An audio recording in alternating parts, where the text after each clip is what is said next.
Okay, let's go ahead and get started. We have two more content topics that we have to talk about today, which they're pretty interesting. I think you'll enjoy those. Um, but for now, let's start with as usual, a few announcements.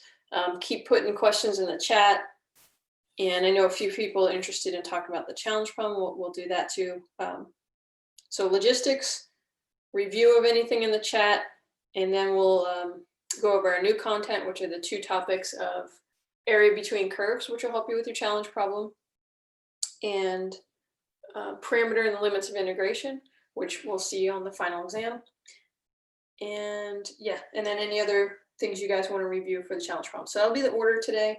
First thing though, some logistics. So if you've got any questions about logistical questions, unmute yourself, ask now, but I have a few comments I want to start with. So a reminder about the course surveys. So for all your classes, you should have gotten an email from, I think maybe even the provost that sends it out, reminding you to please do surveys. And these are really, really, really helpful. There's no time where the student voice has been heard in a greater way in college history, certainly in our modern history of the College of Charleston. So please fill out those course surveys. If you have, and those are in general, so we want to have good response because we're looking for your feedback to do a better job in the spring semester. And if you have, you feel very strongly either way about professors, any of your professors, beyond that course survey, you can send emails to the chairs of departments, to deans. So that's a great way if you have opinions that could help us out in the spring semester on folks that are, because they're still trying to juggle and decide what's going to happen, like who's going to be teaching and what sort of formats. And now there's like 10 or 15 different delivery formats for students. And so it'll be really helpful if you tell us who seems to do a good job in a certain type of delivery format and who doesn't. Okay, so if you've already done that course survey, thank you. I appreciate that. That's really helpful feedback. I try to make this class better and better every semester, and those ideas come from you guys, so I appreciate that. Let's see. I think we've mentioned this before, but Oaks and YouTube with the videos give me tons of analytics, and that's going to affect your grade this semester. So normally in class, there's like a 10% participation. Are you attending class? Are you participating? Are you working well with your teammates on the group projects? And so it's a little harder for me to assess that in this particular format, but I do have these analytics. So that's going to be where that 10% of your grade comes in, looking at how you've been participating in class. So for you folks that are regulars attending the live class, you guys are doing great. Like that's going to do a great job towards your 10%, that 10% of your grade. Okay, next announcement. And I believe you will also see this. You should have gotten some emails from the provost and the president's office, but Chloe is going to also remind you of this. So they have extended in this very unusual semester. If you're finding, and Chloe has told me there's some students, some of you guys who are never attending the live lectures and you're treating the class entirely asynchronous, well, that's fine. That was the reason it was set up in this way, because there's some people in very unusual situations. However, some of those asynchronous students are not submitting things. And so we have a lot of rows and zeros for assignments for people. And I don't like giving D's and F's, but I think I'm gonna have to do quite a bit this semester. And so if that's you and that's a situation you're in, for whatever reason you got behind on some work and have a lot of zeros in those homework boxes, challenge problems weren't going well, you couldn't get up with your group, you can withdraw. So this is very unusual. They've never done it this long, but you have until December 7th. So that's the end of this week to decide if you want to withdraw from a class. Again, very unusual. So if you're in a situation where you need to take advantage of this, like sort of once in a lifetime opportunity that you never done this, usually you'd have to take that D or F that you were setting yourself up for. So if you need to do that, please take care of that immediately with your advisor. Figure out how to do that withdrawal. And I've gotten an email from at least one of the students that have done this. Okay, next thing, a few announcements about your final exam. So I believe you guys, the ones attending the live class, are pretty clear what's happening, but I want to say this also for the recording, for the folks that are doing asynchronous and watching this later. So we have some more details and mandates from the president's office all the way through our departments and how we're assessing the exam. So I'm going to share as much information as I can with you guys, and please ask questions in the chat or unmute yourself if you have questions about these details.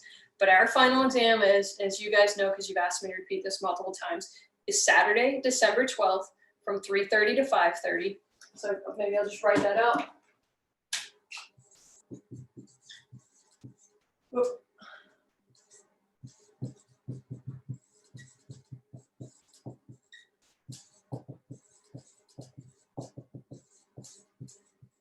But here's some new details. It has to be proctored. And so this is a big worry of many of the STEM faculty across the campus are so worried about integrity of exams and integrity of your grades this semester. Basically, students cheating. So they've got some mandates for us that it has to be proctored. So it will be on Oaks. So it'll be like you normally go in and take your quizzes, but it'll be a super quiz. It'll be 2 hours from that 3:30 to 5:30. And I'm going to start a Zoom session a bit earlier. So this is how we're going to do it. It'll be proctored, and you'll go to your Zoom like you do coming to this class. And I'll also send out an email to alert the asynchronous folks to please you have to be available by Zoom, and you have to have internet connection so you can do the Oaks as well. So it'll be on Zoom. So just like you normally come to this class, you go there, and I'll send an email which also has the Zoom details as well, but you can go in as you normally go into Oaks, and you'll see that there's like one more live Zoom session on this day at this time. And I'm going to open it a little early, maybe like 3:15 or 3:10, so that we're all ready to go at 3:30. When at 3:30 comes, you're going to go into Oaks then and take this like super quiz. So our final exam is going to be about 50 questions. That sounds like a lot, but don't get too alarmed. That's about half of those are concept, which go rather quickly. You have plenty of practice with those from the quizzes and from your end of chapter. So it'll be a great place to start reviewing. Maybe have a Zoom session with some of your teammates, your classmates, go through chapter 1 and journal 1 and start just reading them aloud and explaining those to each other. And then the other half are calculation, which again, you've seen plenty of practice of those in your quizzes and at the end of the chapter. So, 20 to 25 questions. They'll be roughly in the order, when you're in Oaks taking this, in the order of the material that we covered. So there'll be derivatives first and then antiderivatives, because I want to make sure we don't confuse folks because you're doing something and then you're undoing it later. So I want to make sure when you're in the derivative mindset, you're doing a bunch of questions in the beginning, and then you're in the integral to antiderivative mindset towards the end. Okay, so you're going to come into Zoom anytime before 3:30. I'll open it up around 3:10. Just make sure you're there. First thing we're going to do, you need to have a photo ID. So either CFC ID, a password, license. And so you're going to show that in Zoom. I need to see everybody's video on. So some of you haven't been able to do that during the semester, but I want you all to turn on your video. This is not want you have to, for the final exam, turn on your video the whole time during this exam. And I've got to scroll through and be watching you, and it's being recorded. And it also goes to assessment committee of folks, math professors that are going to be watching this and scouting for folks that don't seem like they're working with integrity during this final exam. So you're going to hold up your photo ID at the beginning, just hold it to the screen, so we'll make sure that that's you and it matches. And then, so say you come in at 3:20, you've held up your ID, we know that's you, it matches, you've got your video on, you keep your video on the whole time, so you need a good internet connection that can handle Zoom and then Oaks. And so then at 3:30, you'll go in and start your Oaks quiz. Exactly at 3:30, it'll stop you at 5:30 no matter how far you've gotten. There may be some of you, and this has happened in the past, for which you might finish in 45 minutes. And if you know your stuff, that's totally fine. Don't be alarmed. I tried to make it so that time is not an issue. So if you're on the ball, you know your stuff, you might finish. But the other folks, you should have plenty of time during that 2 hours to complete these 50 questions, roughly. Now you have to show your work. The last thing you're going to do, say you're done in Oaks, you you got your photo ID, we know it's you, you've kept your Zoom on the whole time, you've never been called out for doing anything unusual, just working away, doing a great job, showing off how much you know, acing this exam, 5:30 comes, so Oaks turns you off, you have to then submit your work in a Dropbox, just as you normally have been doing all semester.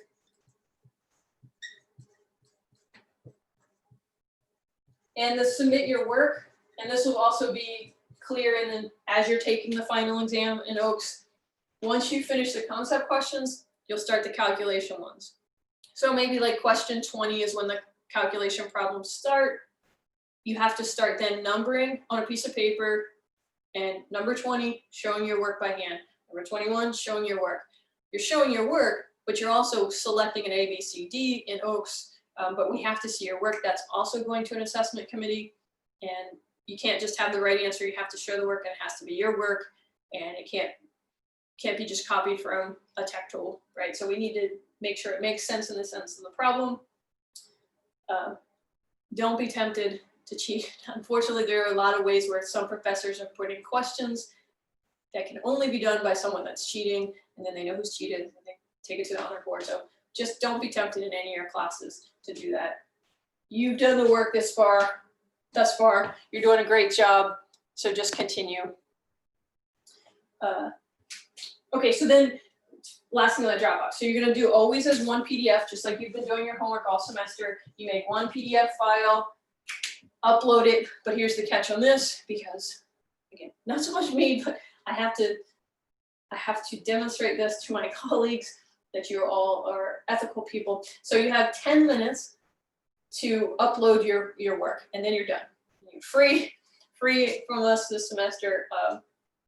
So any questions from me, unmute yourself or put them in the chat about the things I've just said, details about the final exam. I have a question. For the concept questions, like, is there gonna be like work to do for those, or like what if we don't have like scratch work for those, or are they gonna be? Great question. Bridget? Yes.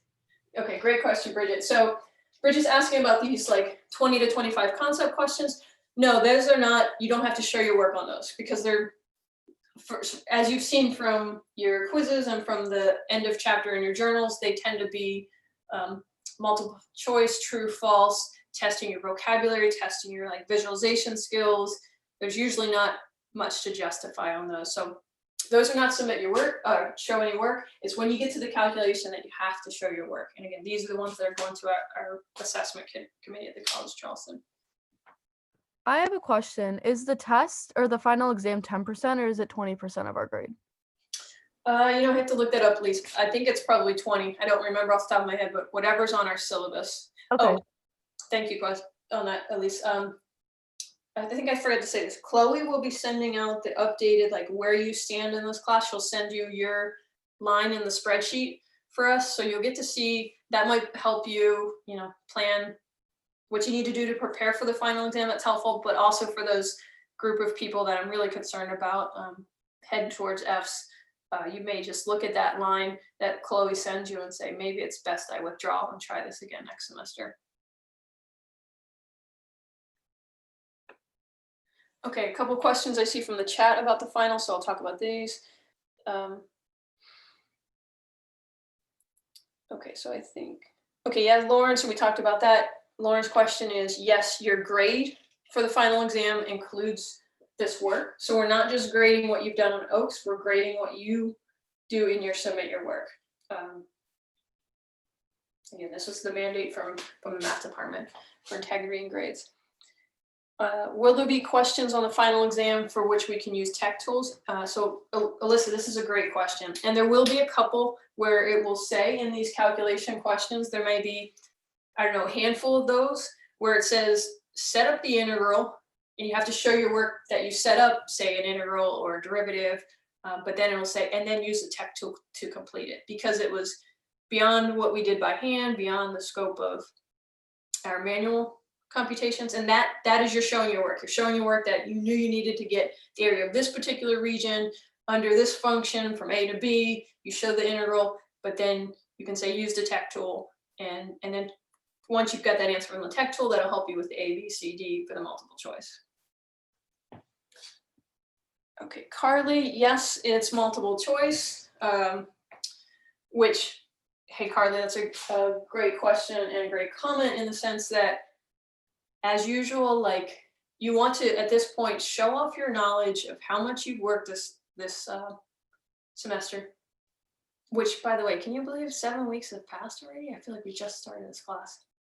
But back to Carly's comment, multiple choice is, it's also a good way to like use your test taking strategies. I'm sure you've got plenty of these from your career at this point with standardized tests, right? Sort of working backwards and use that. Go ahead and take advantage of that. Like, think of the final exam. Don't stress about it. Just do the work to study for it, and then think of it as a way for you to demonstrate your understanding, demonstrate your intelligence, and then demonstrate your like test taking strategies. All these career that you've had in academia, you know, there's some ways to kind of work backwards. Welcome to do that, but you still gotta show the work. Okay. Okay, so I'm not sure, is this Drew maybe? Are they fill in the blanks or multiple choice? So multiple choice because you're going to select them in OAKS, but you have to fill in the blank in the sense that you submit your work on all those calculation problems. And Lauren, that's a great, and Lauren, that's a great question too. So Lauren wants to know, yes, you can work on paper. I want you because you have to submit something to work on paper. However, I tried, but you know, they wouldn't let me do this.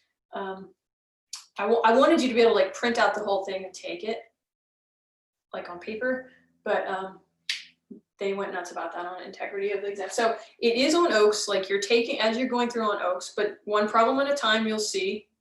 And you can always go back. But say you're working on number 25, it's a calculation question, write it on your piece of paper, number 25, show your work that you're doing it, then you'll get an answer like 7, then you go look in the OAKS of A, B, C, D, oh, C was 7, okay, that's the one I'm gonna select. So definitely, I think that for me, I feel like doing math is a lot of, there's the physical part of the pencil and paper and the thinking, like thinking with I think a lot goes on from the translation from your brain to the pencil and paper. So I encourage you, don't just sit there and try to do it all in your head. Because you got to show your work anyway, but I think that's a helpful, Lauren's reminding us. Tyler, okay, Tyler's question, so if there's a problem you don't know, are you allowed to guess? Well, sure, you can guess, but you got to submit your work. So you're not going to get, I don't know, you might get some credit, depends on what the assessment committee is deciding, but I would say most professors are probably leaning towards just canceling that out. So you got to share your work.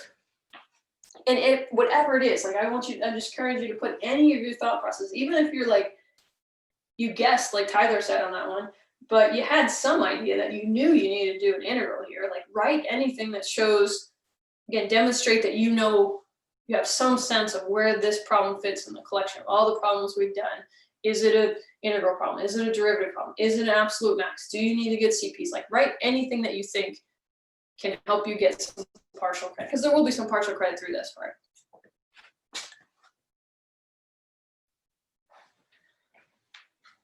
Okay, so other questions for me about the final?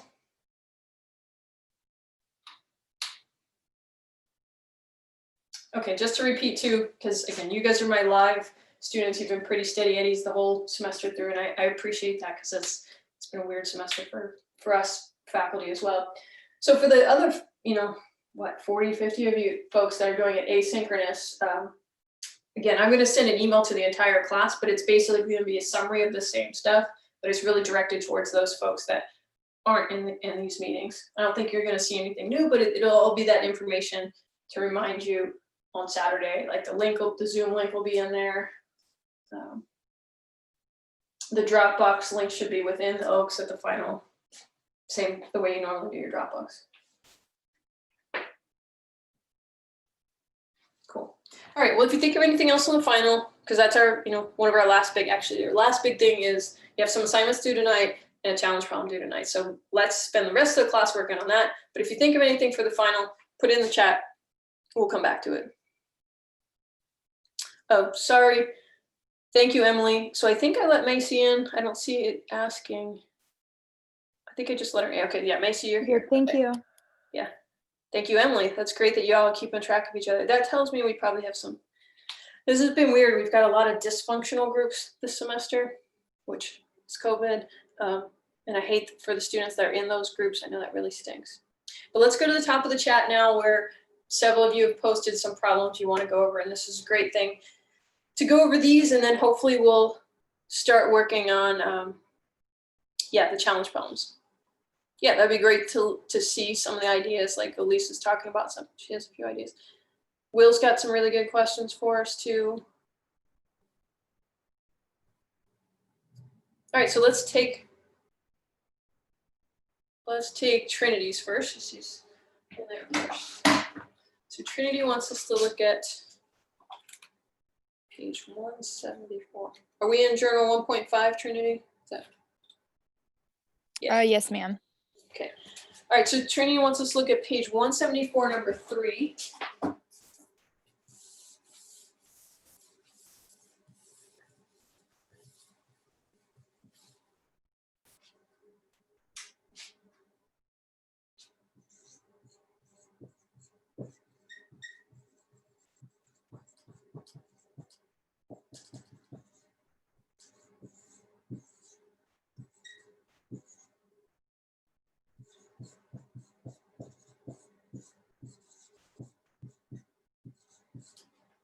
Okay, this is a great question to start with, Trinity. As usual, thanks for kicking us off with some good ideas here. So this is good review. I promise you're going to see a problem like this on the final. Okay, thanks, Olivia. We'll get to that one too. That's also similar pages. Okay, so first thing, it's an integral or an antiderivative, right? So we're in our mindset of book 1.5, which there's always a picture that goes with these. And so let's start there. And then ultimately the idea of this is we need to find a value of A that's going to make this integral be 4. And so you could guess, I mean, you could always try that, guessing and checking with a tech tool during the final. That's fine, as long as that helps you then figure out how to show your work.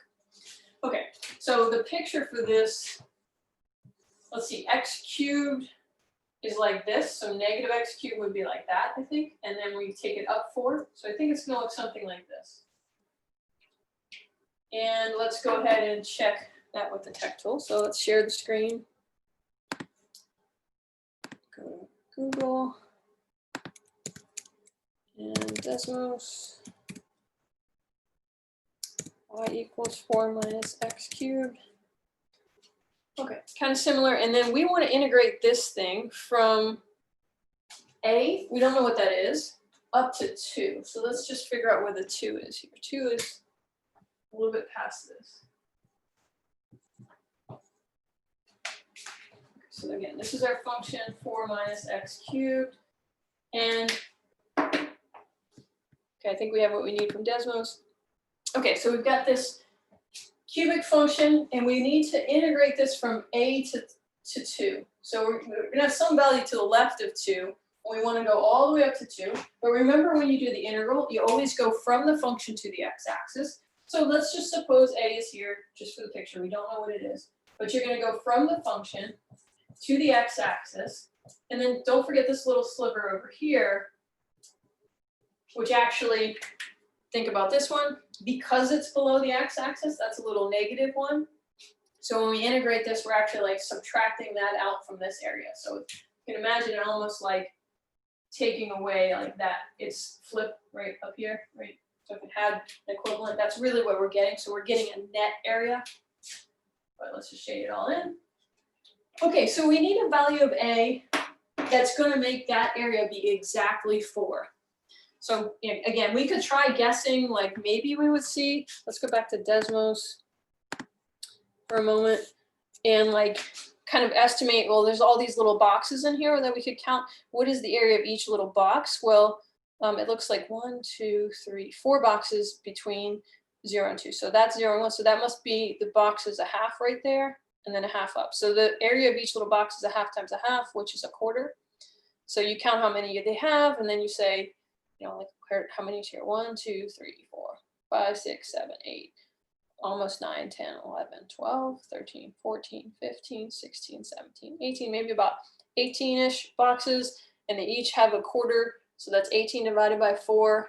That's a little bit too much, right? So if I went from 0 to 2, it's a little too much. Oh, but then I forgot I'm going to subtract out this little bit. So maybe 0 is pretty close, but it might not be exact. And so we want to get that exactly. Is it like -0.1? Is it 0? Is it 0.12? So let's figure that out using algebra.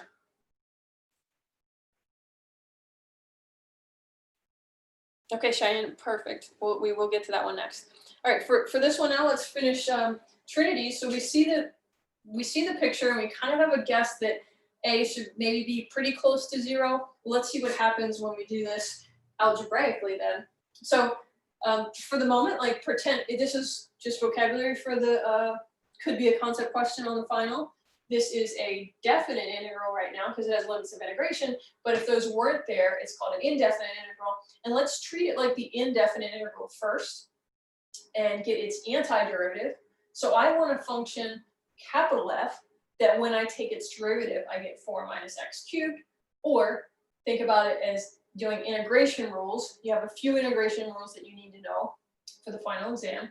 The first one is the integral of a constant is 4 times x, minus, this is a power function, so we use the power rule for integration, which means we go up a power over the power, so x to the 4th over 4.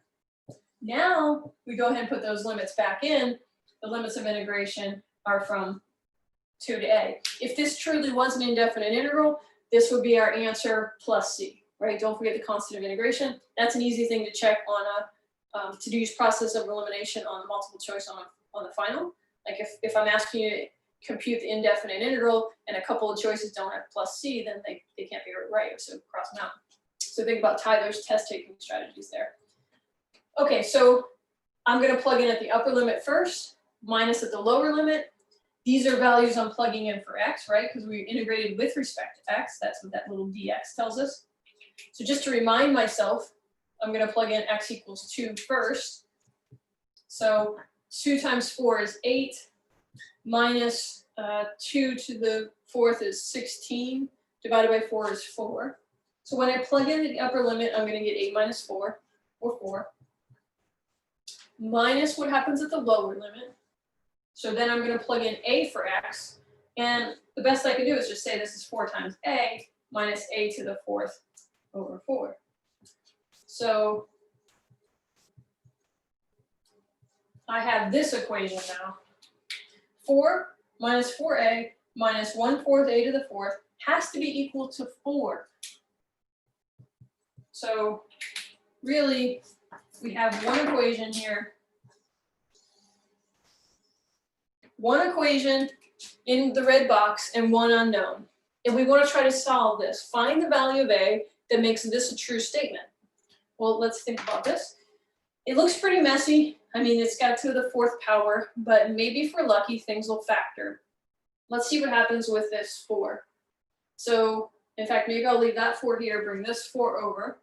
So that means a 0 on this side. And then I'll bring these a's to the other side because I want them to be positive. So I'll have 1/4 a to the 4th minus 4a equals 0. The same thing in the red box is exactly the same as what's below. I've just manipulated it to make 0 on one side because we like to use the rule of 0, and then hopefully factor what's on the right-hand side.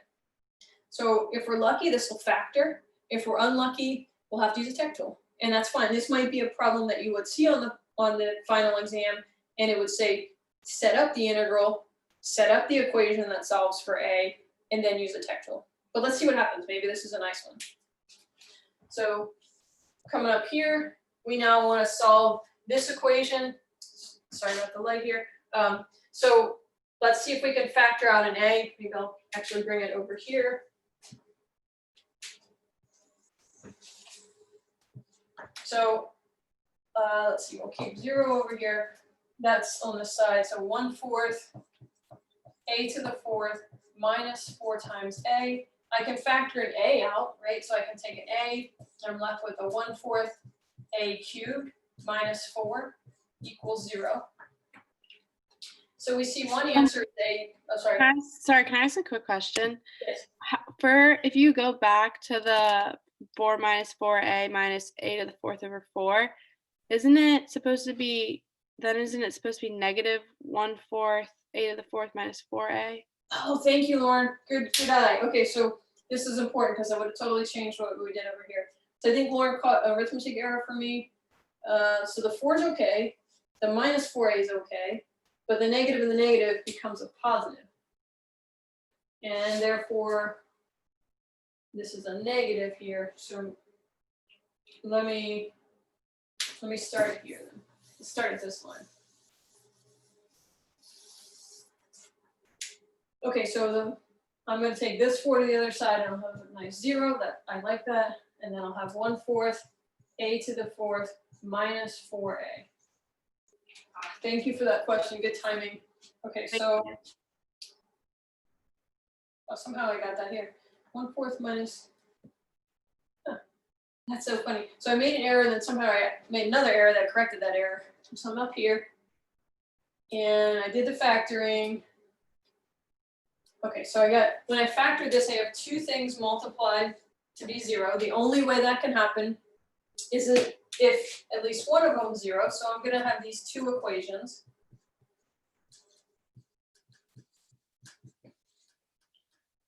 Okay, so 1/4 a cubed minus 4. This one's easy to see. A is exactly 0, and that's kind of what we guessed, right, from the Desmos visualization. We said maybe around 0. We'll see if that's exactly. I thought it was too much, but then I forgot I needed to subtract out some, so that's subtracted out, and it seems like that made it perfect.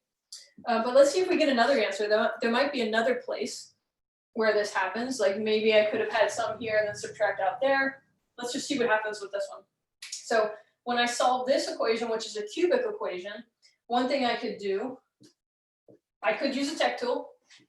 And again, on the test, on the final exam, I'll tell you when you're allowed to do that. But this one I think we could do by hand. So to get rid of multiplying by 1/4, I can add multiply both sides by a 4. So I'll have a cubed equals 16. Then I need the cube root of 16.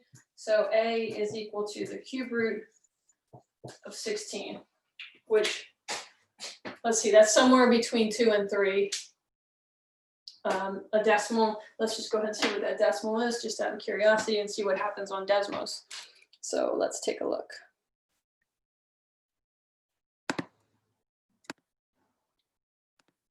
Okay, so we have this visual, and we know the first answer with a of 0,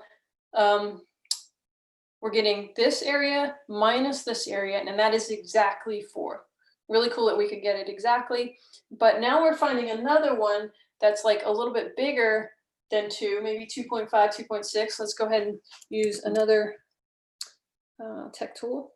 Let's just go to Google and type in equals, let's see, instead of cube root, let's just say 16 up to the 1/3 power. Right, that's another way of doing a cube root. That's 2.52-ish. All right, so then let's go back to Desmos. So let's see if we can understand that one. This is 2.52 about.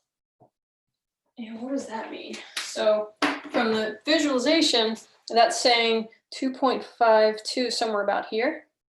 If you actually integrate this from 2.52 to 2, that's weird because you're going from something that's to the right and going backwards, right? So that's why it gives the negative. It actually takes the negative of the negative, which turns this part that is below the x-axis. So I go from 2 to 2.5 something, which is about here. And I go get all of that. And that will, if we count it up, each one of those little squares is again a quarter. A half times a half makes an area of a quarter. There'd be 16 of those then. 16 of those little squares, if I were to compute them exactly, between 2 and 2.52, somewhere around there. But that's always, for this region, below the x-axis. So it should be a negative area. So how is it that turns out to be +4? Well, that comes from the fact that you'd be integrating again, something like this, something bigger, 2.52 to something smaller, which is weird, and that's why it flips it. It negates it because of the fundamental theorem of calculus, right? You'd be doing 2 to 2.52, and that's why it would flip it. Okay, that was a great question, Trinity. So before I move on, I think there's a few related to this that y'all had, but before we move, anything else from Trinity's? I have a question.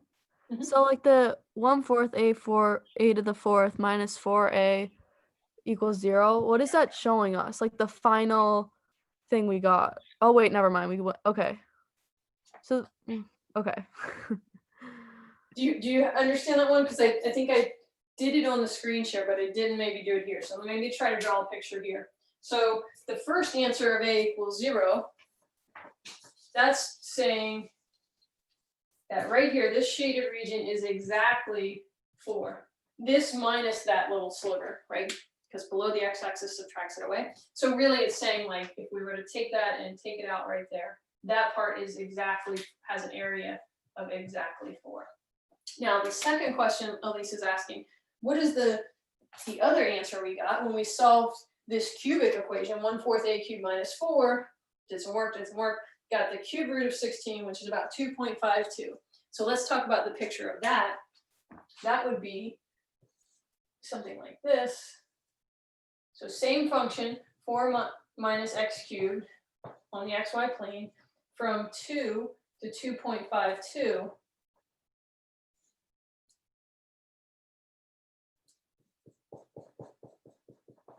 Always going from the function to the x-axis between those left and right walls, right? So here's our function, the walls come in, and you always go from the function to the x-axis. Well, this area, it looks like it should be negative, right? Like -4, but the reason it turns out to be a +4 is because you're integrating something like this. Normally your a is always less than your b, but here they've done something really weird. We found this root that was actually this answer, 2.52, that was actually the a was bigger than the b, like the lower limit was bigger, and that's what makes it negate the negative and really makes it a +4. Because when you do the fundamental theorem of calculus from 2 to 2.52, you actually go ahead and do the integration and do the plugging in, you'll see that this turns out to be exactly 4.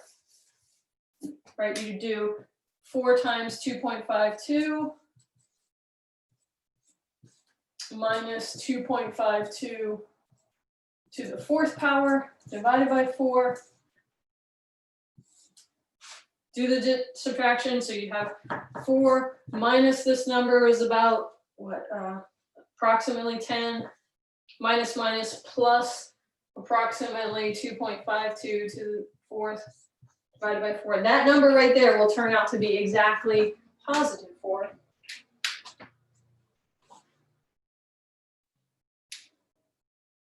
Is that better, Elise? Yeah, thank you. I was just a little confused, but thank you. Okay, excellent question, Trinity. Let's do another one along this line. So let me see, there's a few more in the chat here, I think, that are related to this. Okay, Kelly wants to know, same page, number 1. This one should be a bit easier, I think.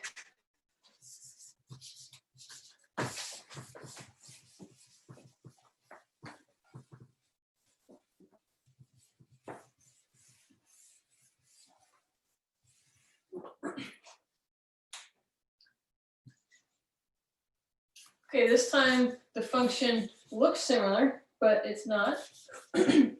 It's 4 minus x, which is just a linear function, right? Y equals 4 minus x is linear. And this time we want to go from a up to 1, and we want the area to be exactly 2. So it turns out this is one that we could guess rather well with geometry because the function is so nice. Y equals 4 minus x. Here's our picture on this one. 4 minus x, 1, 2, 3, 4 is the intercept, the slope of -1. So I'm going to go through like this. And then I want to go from some value a to some value 1. So the right-hand wall is 1. And I need this to be exactly 2. So let's go ahead and think about what's a good guess? So just at your, at home, or maybe on your notebook now, what would you guess is the value of A? Like, what's a guess? Would 0 work? Would -1 work? Would a half work? What do you think is going to be, approximately going to give us an area of 2? So let's just say, would -1 work? So the picture for -1 would say, I want to get the area of all that. Well, how big is that? Each one of these, if you go ahead and put in some little squares, each one of those little squares has an area of 1, right? Width of 1, height of 1. So each little square is an area of 1, and we need it to have an area of 2. So -1 is definitely too big. Let's see what happens if we were to try 0. Is 0 going to do it? How many squares are in there? Maybe 3.5, it looks like. That 3.5, the area of that shaded region would be too big. From 0 to 1 would be too big.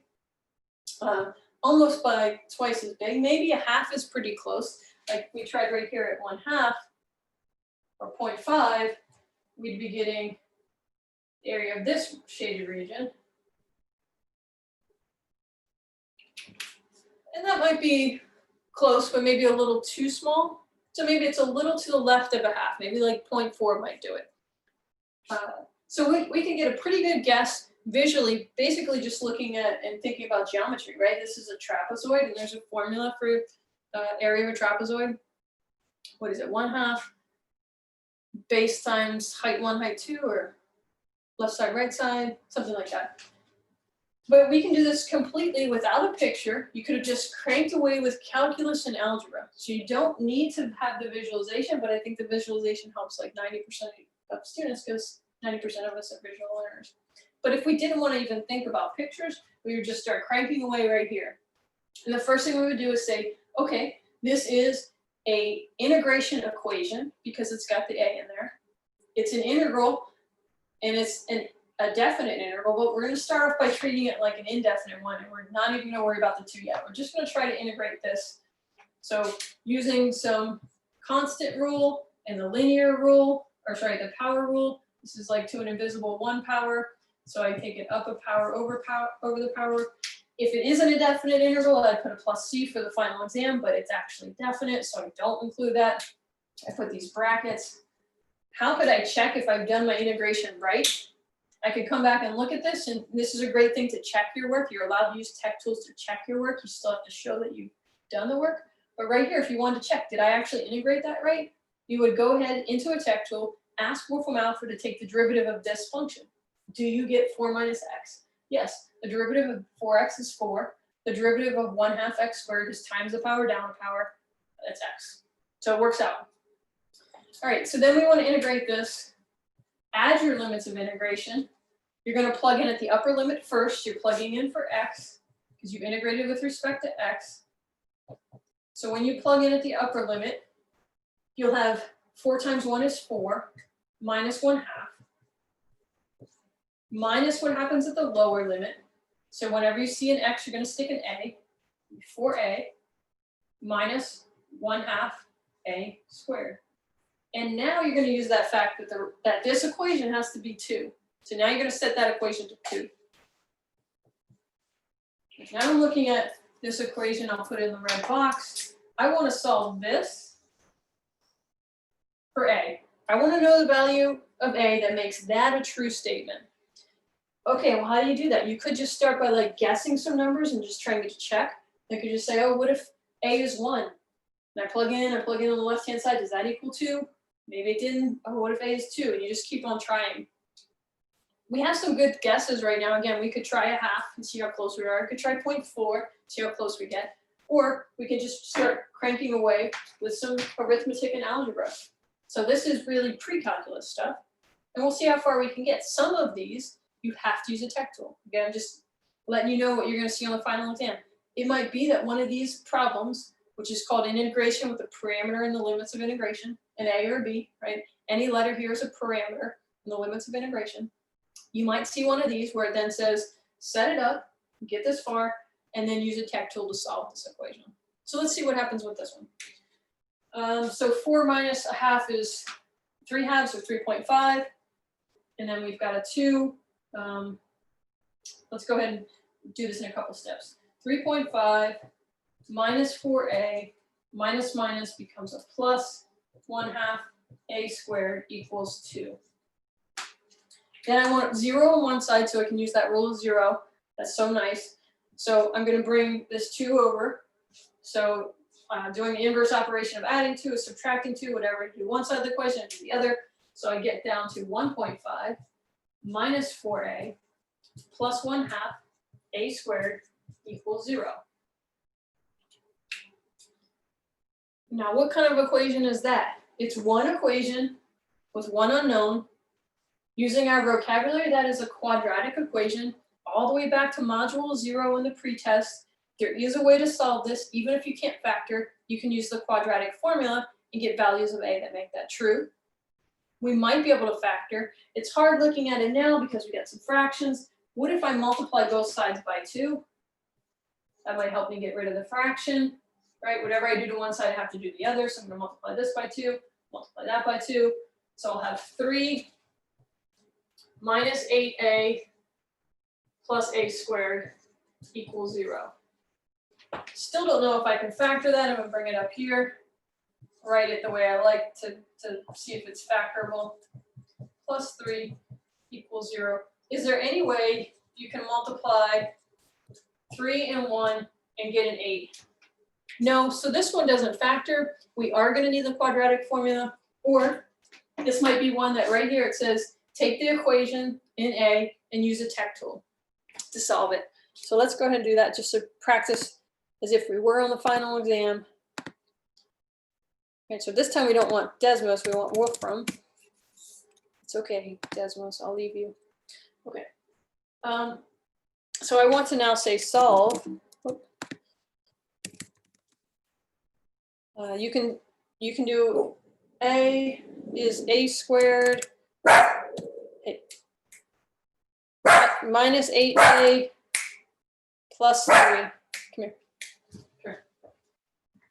Okay, wow. Okay. Sorry. Plus 3 equals 0. Oh. All right, so check that we've input that correctly. You could have put it right here too, or here, anywhere. You didn't have to simplify it. I was just simplifying because I was hoping we could factor. And then we just hit enter and let's see what Wolfram comes up with. Always check when you're putting these into Wolfram, like that you've got figured out the right, right, so squares are carets. You made sure your signs are right. Okay, and it's got 2 roots. 4 minus square root of 13 and 4 plus square root of 13. Does that kind of check with what you remember from the quadratic formula, right? There's always sometimes a plus or minus the determinant, right? What is it? B squared minus 4ac, square root of b squared minus 4ac all over 2a, right? So negative b plus that.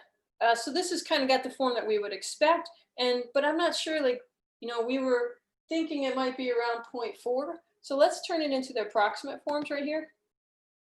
Oh yeah, look, that's pretty close. Our guess was pretty decent. 0.39445, and you can ask if this was a challenge problem or like you're actually have to do this as a job later on and for a business calculus application. You can get as many digits as you want, right? You can ask for more and more, right? It'll just keep spitting them out. Level of precision, and it's found 2 values again here. 0.4, that's the one we were expecting. Right here is about 0.4, or we can be as precise as we want. And then it's found this other one, 7.6, way over here, 7.6-ish. And what it's getting that time, so back to like Elise's question, I'll probably just show you one that on the final exam, one of your choices in the Oaks multiple choice would be the 0.4, right? This other one's kind of weird for us. What is that actually showing? Because the 7.6 is way to the right of 1, so it's kind of flip-flopped. I'm going to give you the one that makes sense, like the 0.4 comes before the 1. And same thing as last time, the 7.6 is actually negating the big negative and subtracting out this part. So we want the one that makes more common sense, visual sense.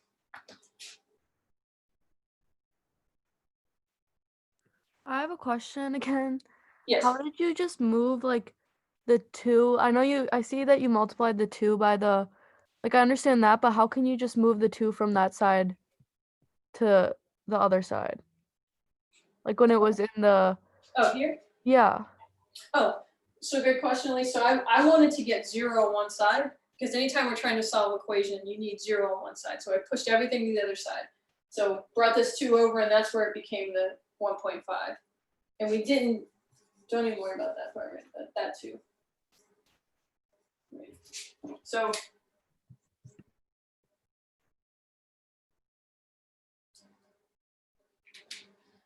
I moved this over and I got 1.5 minus 4a plus 1/2 a squared equals 0. That's the equation you're trying to solve. You could have solved this one right here, and you'll get the exact same answer. So just to show you, and we're from Elise, like if you had stopped there and said, oh, I don't know if I can factor that, I'm not even gonna try. I don't care, I know I could use the quadratic formula, but it says on this problem I can use a tech tool, so why don't I just stop right there and ask it to solve this? You could have also asked it to solve what's in red, right? So let's just see, just to show you in practice, like we're on the final.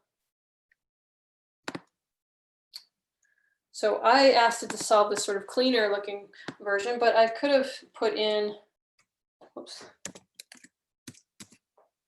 I'll do the one in the red box, right? So that's 4 minus 0.5 minus, in parentheses, 4a minus 0.5 a squared equals 2. Let's see what they do.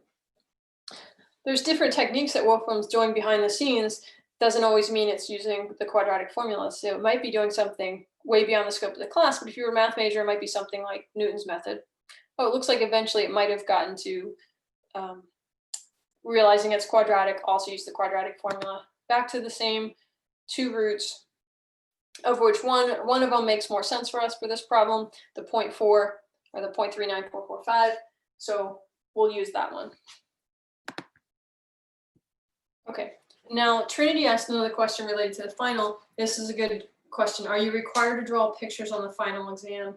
So for those calculation problems, like 20 to 25 problems or calculation, you want to show your work. And if in that work, a picture helps, again, you might be the kind of person you need to see that. You might be the kind of person who doesn't. It's up to you. If it's going to help you get partial credit, I suggest doing it.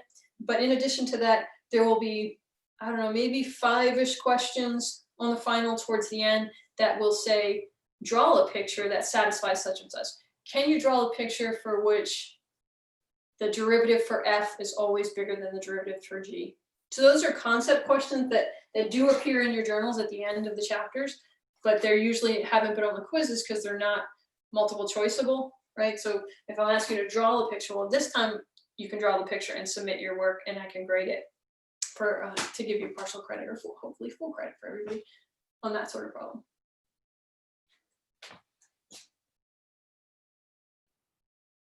Oh, thank you, Michaela, for answering. That's great when y'all help me out with the chat. Oh, good comment, Lauren. I forgot about this. So tonight you have some homework due, challenge problem. Remember, those challenge problems are like the weight of your final exam. So let's please save time to talk about those questions that I can help you with, give you some hints for tonight. But the other thing you have, and I forgot to maybe do this, I'll share the screen for folks just to show you, I added another module today, this afternoon. Let's see where I want to go to this class, and we'll go to the content. So this is how it looks on my end. Okay, so I added a module 7 final review, totally optional. You don't have to do any of this. This is just to show you. There's a few quizzes, old quizzes that I found from book 1.5. I need to add another. Oh, I think I doubled one of these things. These look like repeats. Those two are the same. Okay, so I need to go in, and there's one more I want to put in.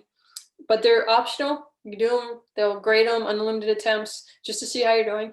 The other good thing to do is, had we been in a traditional class, this was in a COVID semester, we would have actually had 3 exams. The 4th, it says 4, but it's really would have been our 3rd one for the content that we cover. And I put a couple from each time, so you can take a look. And some of the problems, you might see functions. Again, remember, we had some derivative rules that we didn't cover. So if there's one that looks like beyond the scope of the class that just came from no prior semester, But I think when I looked at these, for the most part, they're problems that we can handle. You'll see the level of difficulty. So let's see, stop the share. So this is all in that review. You can just take a look at these, work these at your own pace to prepare for the final. And then this was, who just asked me?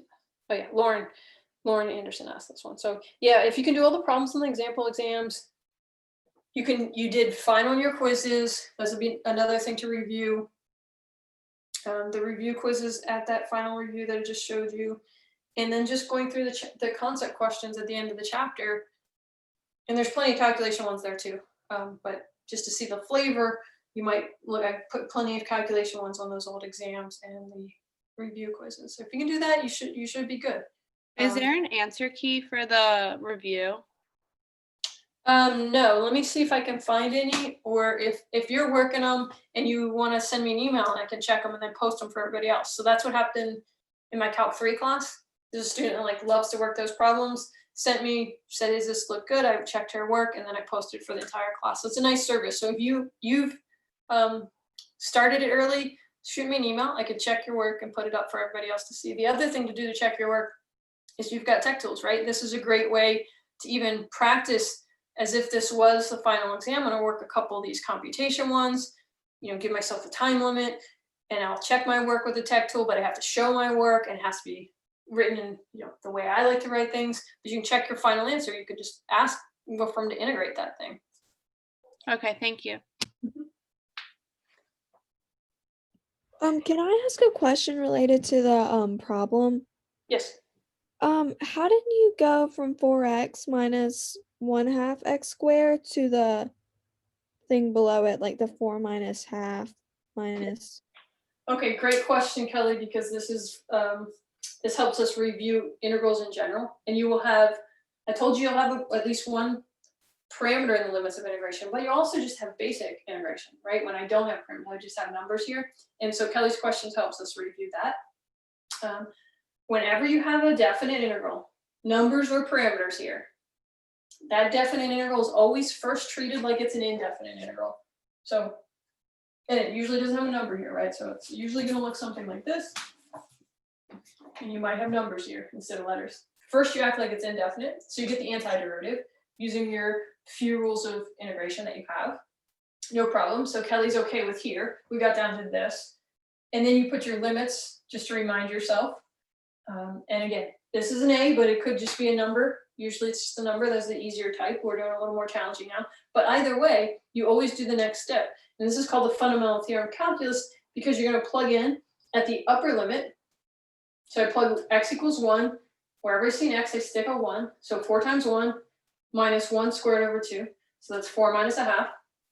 Always do it at the upper limit first, minus what happens at the lower limit. So then I'm going to plug in x equals a for x.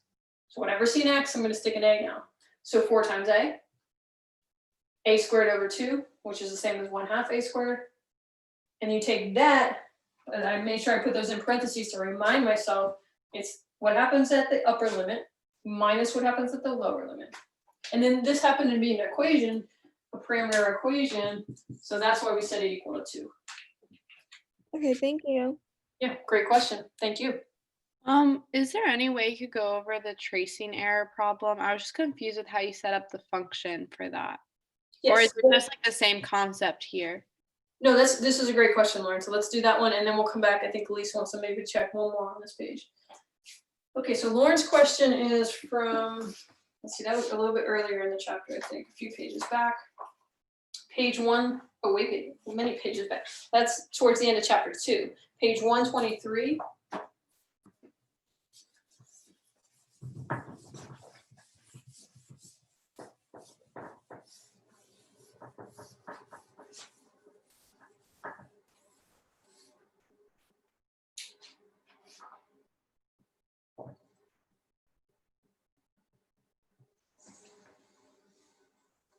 Okay, here's some function called y is the function of x.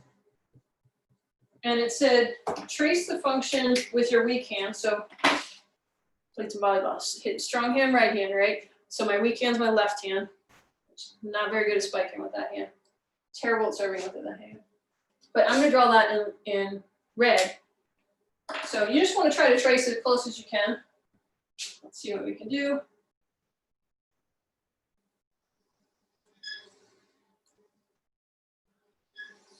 All right, so I just did it quickly. And we see that they're not the same function, right? There's a little bit of error between the two. And now the problem says, label the points of intersection A, B, C, and so on. So like for me, I intersected right here. That would be my first one at A. And then looks like here. So if this is the, let's put it in x-axis. X, let's put it in Y. That's the first one. And then maybe here is B. And there's another little one right next to it, C. Then over here, another point of intersection. So that's D, E, F, one more, G. All right, now this is a really good question because I really like Lauren's question because it gets us to another topic that we need to know, and this might help you with your challenge problem tonight. So challenge number 4 at the end of the chapter, you're going to need to be able to do area between curves, and this will help us do that. So this is the first visualization and the activity that helps us get there, and then we'll do a couple calculation ones. And so really what I want to get is the area between these two. Like how much error did I make? Well, one way to do that is to get the area, I'm putting this in blue, between these two, the red and the black. Area between them is in blue. A little bit there, a little more right here. Didn't do a very good job that part. A little more error here, gets a bit fatter. And so there's a little bit of error between these two. Now, depending on how good your weekend is, you might not have had as many intersection points, or you might have been dead on for a good bit of it and just had a few little blue sections.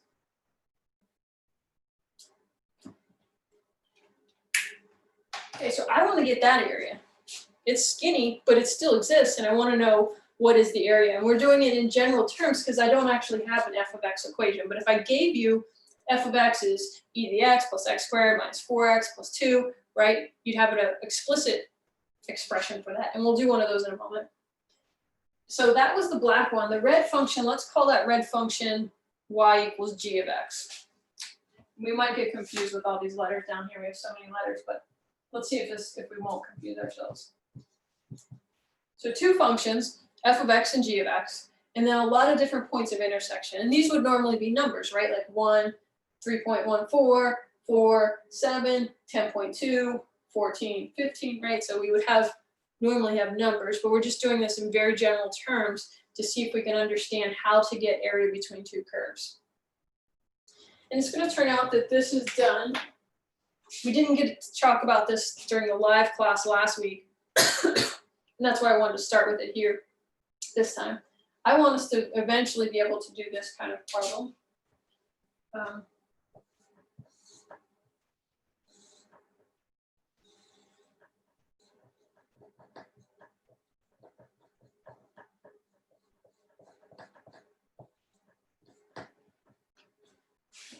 That shows up pretty good. So I want us to be able to get the area between these two curves. Y equals x, the line.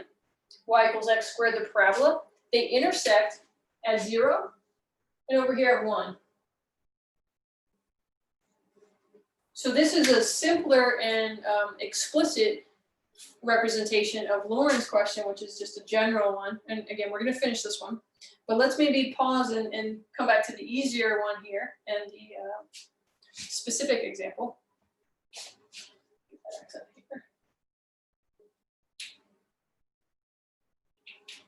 Okay, I want to get the area between these two curves, and we haven't done one of these yet. What we have done is the area from one curve to the x-axis. So I'm going to work this sort of backwards a little bit and show you, what if I drew y equals x from 0 to 1, that shaded region, which we know how to get that integral. That's the integral from 0 to 1 of x dx, right? So we know how to model that. But that's not what we want. That's too much. We actually want just this little like sliver, and we have this triangle is too big. So what we can do is subtract this next picture. What if I went from y equals x squared from 0 to 1?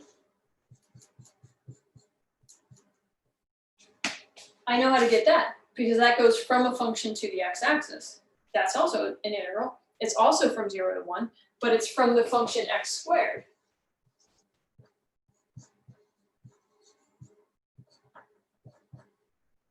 Great. And hopefully you can see from the pictures, this triangle minus this little triangular thing actually gets what we want right here. First off, is everybody okay with that? Too big? Pull out some stuff that was extra, you get what you wanted.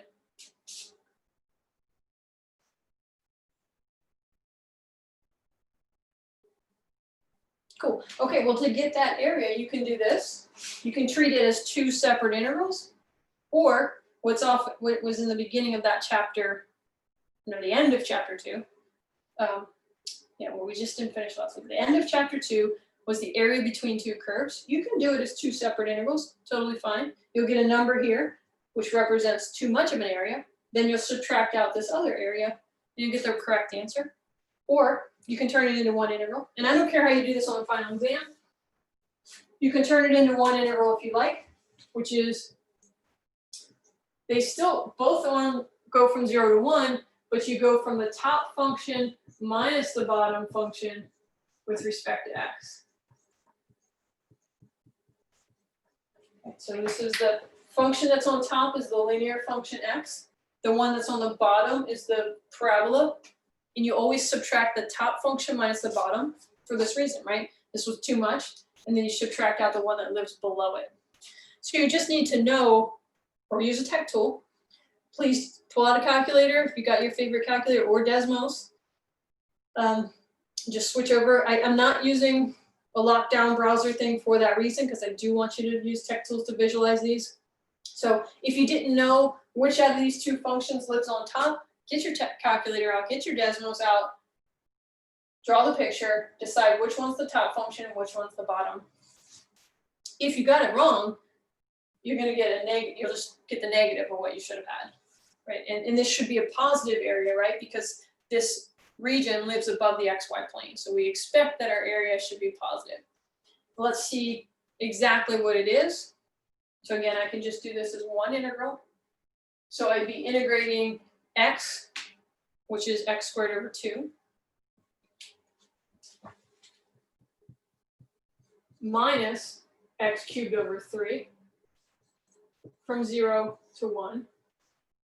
Plug in at the upper limit first, 1/2 minus 1/3, minus what happens at the lower limit, 0 minus 0, 0. So I just have 1/2 minus 1/3.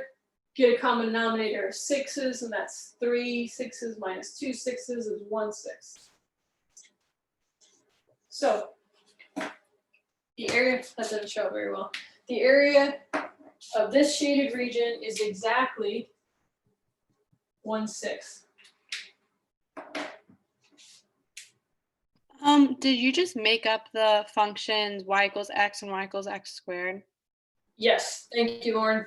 So I was trying to do a specific example. We'll come back to yours here in a moment.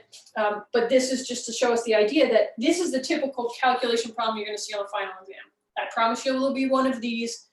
One problem, find the area between two functions. I'll give you the functions. I'll say y is x squared, or I'll say y is x squared plus 7x plus 4. The other function is e to the x. And so find the area between those two functions from x equals 0 to 1 or x equals 2 to 7. I'll give you all that information. And you'll see some on the final review, the old exams. You'll see a couple of those problems as well. Practice those. Again, I promise there will be an area between two curves problem.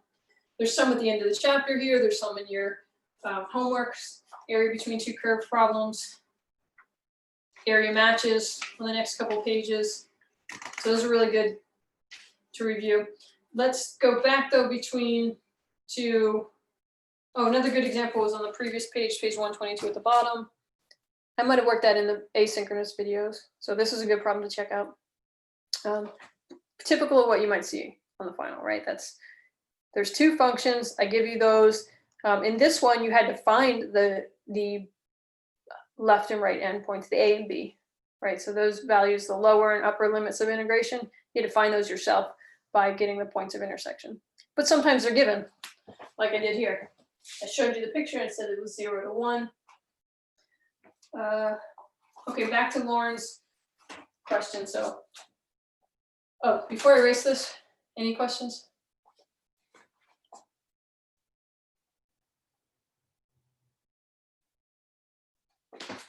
Okay, it's gone forever.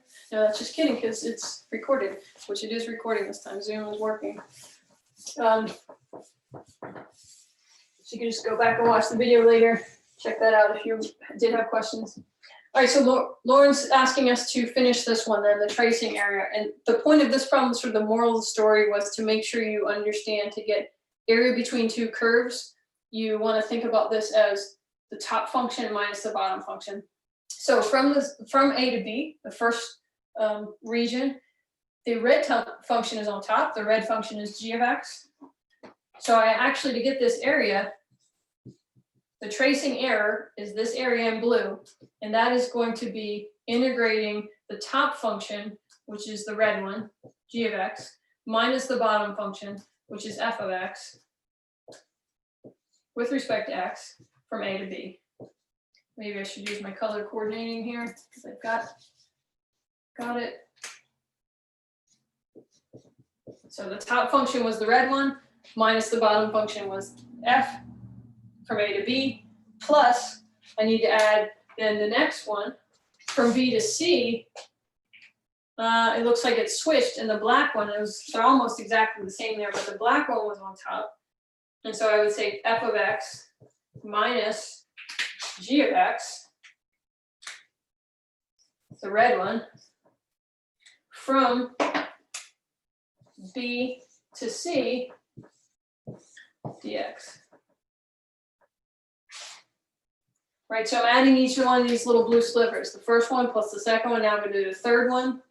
The third one looks like the black function is on top, so I'm going to be plus integrating from C to D of the black function, f of x, minus the lower one, the one on the bottom now is the red one, g of x, always with respect to x, dx, plus, right, you get the idea? Yes, Can thank you explain one more time why you're going like back and forth between like the g of x and the f of x? Great question, Trinity. So maybe let's do two more in this, and I think that'll answer your question. So the next region would be from D to E. So from D to E, the red function's on top, and then the black one's on the bottom. So I need to then integrate from D to E. Always do the top function. The red one is called g of x, or I have an explicit equation for you on the test, g of x, minus the bottom function, which is f of x, the black one. Right, and that right here, that little part corresponds to this little part. Now I need to also add, and I'll put it maybe up here so we can see. So from here I go dot, dot, dot, all the way up to here. The next one is from E to F. I integrate from E to the F. This little blue region, I always go from the top function. In this case, it's now the black one, which is f of x, minus what happens with the lower function, which is the red one, g of x, and with respect to x. Is that better, Trinity? Yes, thank you. Great. Lauren, thank you for that question. That was a good one. Thank you for making sure we can do area between two curves. Let's do one more of those, and then let's talk about your challenge problem. Oh, actually, we'll go back to the chat, because I know I haven't touched on Will's. Let's see.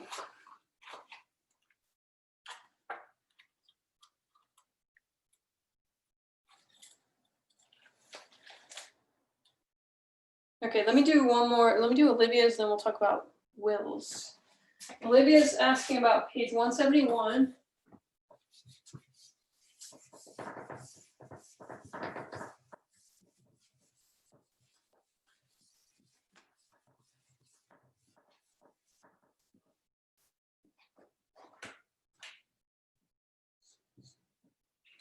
Number 1, I think she said. Number 3.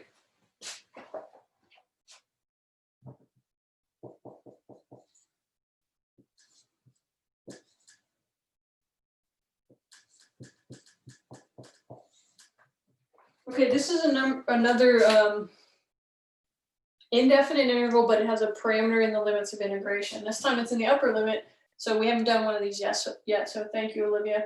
So we're going to practice integration again. We see we have a square root of x, but like always in this class, whoops, I forgot the dx. Dx equals 10. X to the 1/2 power is the same as the square root of x, and that's more useful because it does look like it's a power function now. And we take it up a power over the power when we do the integration. Don't worry about the 10 for now. In fact, don't even worry about the 1 and b. Just try to integrate x to the 1/2. So that's x to the 3/2 divided by 3/2 is the same thing as multiplying by 2/3. I've done the integration. Normally I put a plus c if it's an indefinite integral, and on the final exam there will be 1 or 2 indefinite integrals. So make sure you put the plus c. But it's actually definite because it has limits of integration. Even though the limits involve a letter or a parameter, that's okay. We are going to plug in at the upper limit x equals b, at the lower limit x equals 1. When we do it with the upper limit, wherever I see an x, I'm going to stick a b. So I'll have 2/3 b to the 3/2 minus what happens when I plug in the lower limit. Minus, let's see, 1 to the 3/2 is still 1. Multiply that by 2/3, so I get 2/3. So now I've done the integration, I've plugged it in at the 2 limits of integration, and I want that to be 10. So I'm going to set that to 10, right? That's where that 10 came from. So I want to solve this equation in red. We have never learned, and you probably have it in your career at this point, how to solve something like this. Can't be factored, right? It's b raised to the 3/2. You know, there's some tricks and techniques, but this would be one where I would say complete it with a tech tool. And this one was also the page that Livy's asking is the activity page of parameter match, right? So we got the graph paper background. It's just asking you to match them. And maybe by process of elimination, you would have figured that which one this is. But let's pretend we were on the final exam and we had to do this, and it said use a tech tool to solve the equation. So back to sharing the screen here, and the tech tool of choice would be not Oaks, back to Wolfram, right? So we want to solve 2/3, or we said 5 to 66. How many decimal places? You want to carry b up to the 1.5 power minus 0.6666 equals 10.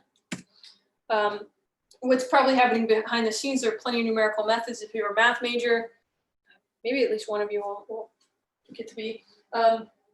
You take a class called Math 245, numerical methods, and that's really what Wolfram's doing behind it. It's running an algorithm, and it's getting a numerical approximation to this. How would you check if their answer 6.34965? Again, that's 5 decimal places. You could get as many as you wanted. How would you check if that's true? You plug b equals into this equation. You take b 6.34 to the 1.5, multiply that by 2/3, subtract 2/3, and see if you get 10. And you would, I mean, Wolfram's doing it right. It'd be a good thing to check. But so they got a value of b. I already lost it. What was it? 6.35, let's say. Just for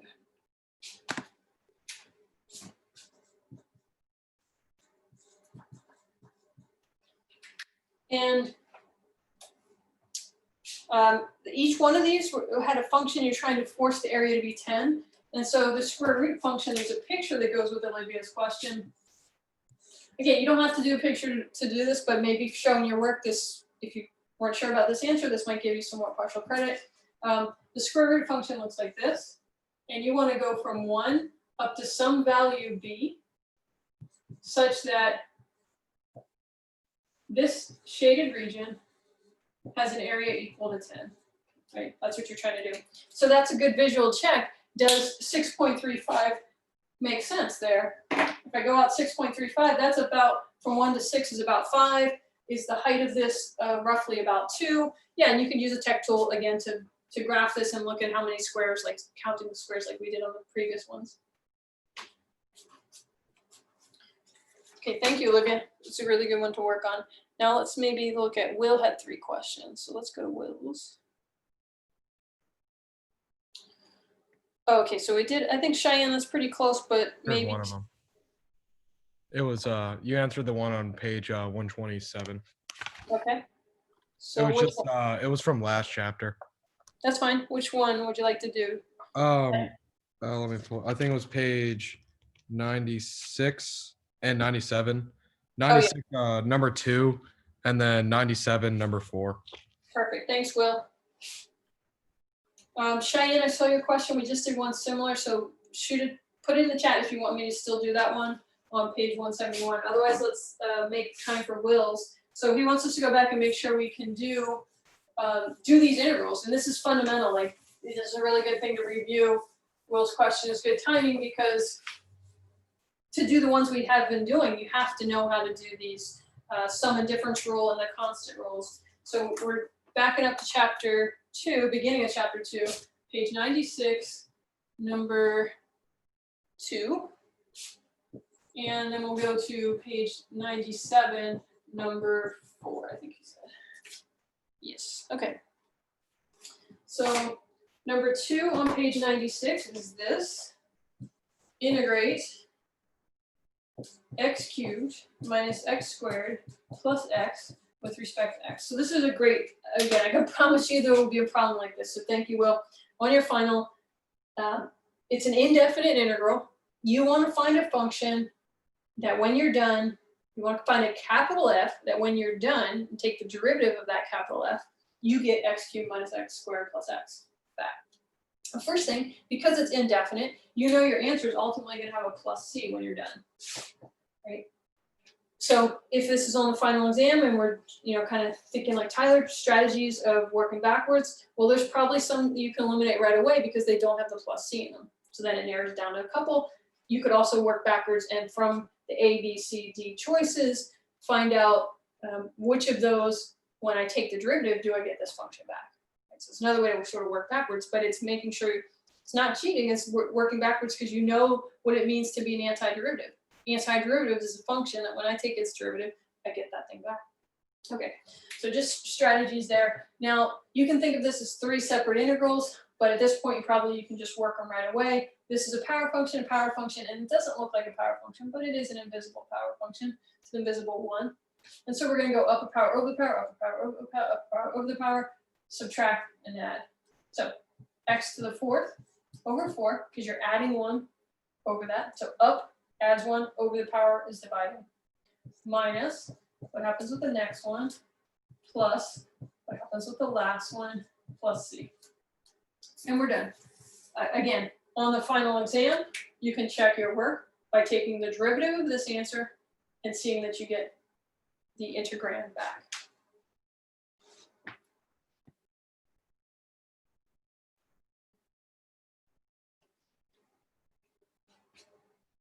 Okay, so we got number 2. Now Will wants us to go to the next page, which is again another really good one to take a look at.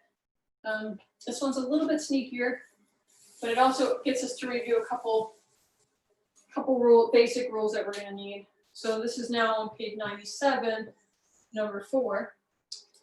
We want to integrate ax squared plus bx with respect to a. Okay, a couple things again when you're on the final exam in like 10 days. So we can have, you're gonna be looking at this and first thing to say, it's integration and it's an indefinite integral. So indefinite integrals are gonna have a plus c. Just remind yourself when you're done, you're gonna have a plus c. Next thing, the one that makes this one a little bit sneaky, probably why Will is asking, we haven't done, I think we did one last week, but we haven't done many like this. There weren't many in the examples. So we're integrating, there's all these letters here, A and X and B, and we want to integrate with respect to A. So that means A is the variable, that's the thing that's normally our X. And then we're going to integrate everything else we see, which is the B and the X. Those things are just going to be treated like constants. Right, so it might help maybe to sort of rearrange this and put the letter that is the variable in the back. And just to remind ourselves that A is the variable. Maybe you boldface it. Right. So X squared is just the number like 7. So this is A to the invisible 1. When I integrate that with respect to A, I take that up a power over the power. So that'll be A squared over A, but don't forget to multiply by the constant X squared. So it'll be X squared, A squared over 2, plus, now this is just a constant, that's just like 7. What's the integral of 7 with respect to A? It'd be 7 times A.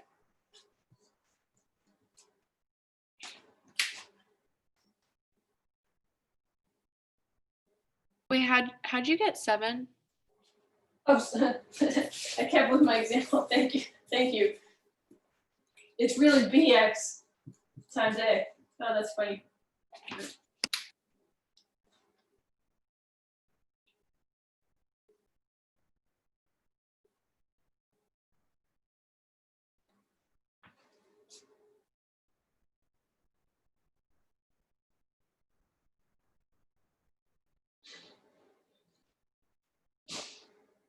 Okay, I think let's do.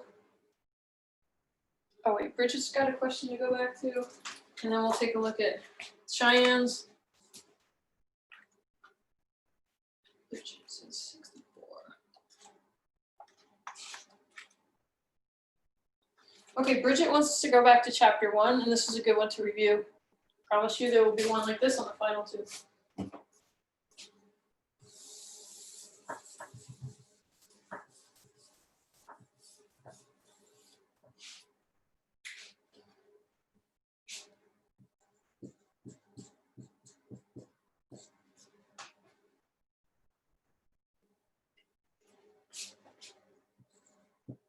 Okay, so Bridget would like us to do, at the end of chapter 1, there was this thing about, so chapter 1 is pretty basic for the Riemann sums. There will be a Riemann sum problem. You'll see that on those practice exams as well.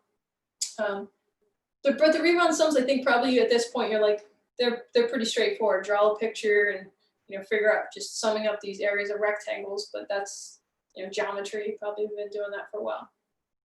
The part that's a little tougher, and this is why I want to work Bridget's problem, was at the end of that chapter, once you've done a Riemann sum, we had this discussion about, well, how good is that answer? Like that we got. We did this section called error analysis, and we were able to do that for the midpoint rule. We had this nice formula. Oh, by the way, so you can, because we are doing it in this format, it's proctored, but you can make a study guide. I'd make a study guide to be prepared for your final exam. And so one of the formulas you might want to do to help make sure you're ready is the error formula. And so this was on a few pages back in this box, the error analysis page. Right. This is the error rule that we're going to use to do this problem.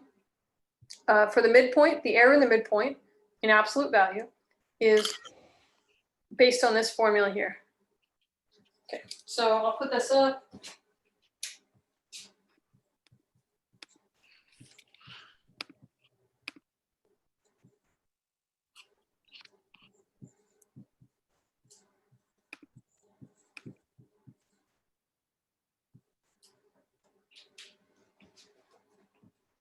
And then let's copy down the exact function we have to do this for Bridget's problem.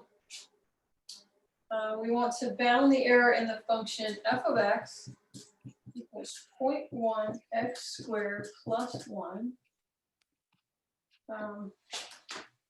on the interval from 0 less equal to x less equal to 4 using the midpoint rule with n equals 100 rectangles.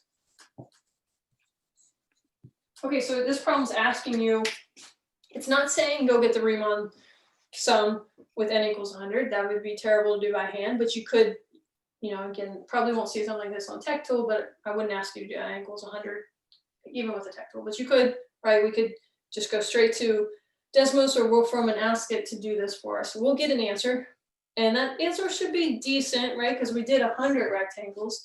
The ones you'll have to do on the final exam are more like what's in those final review, those old exams.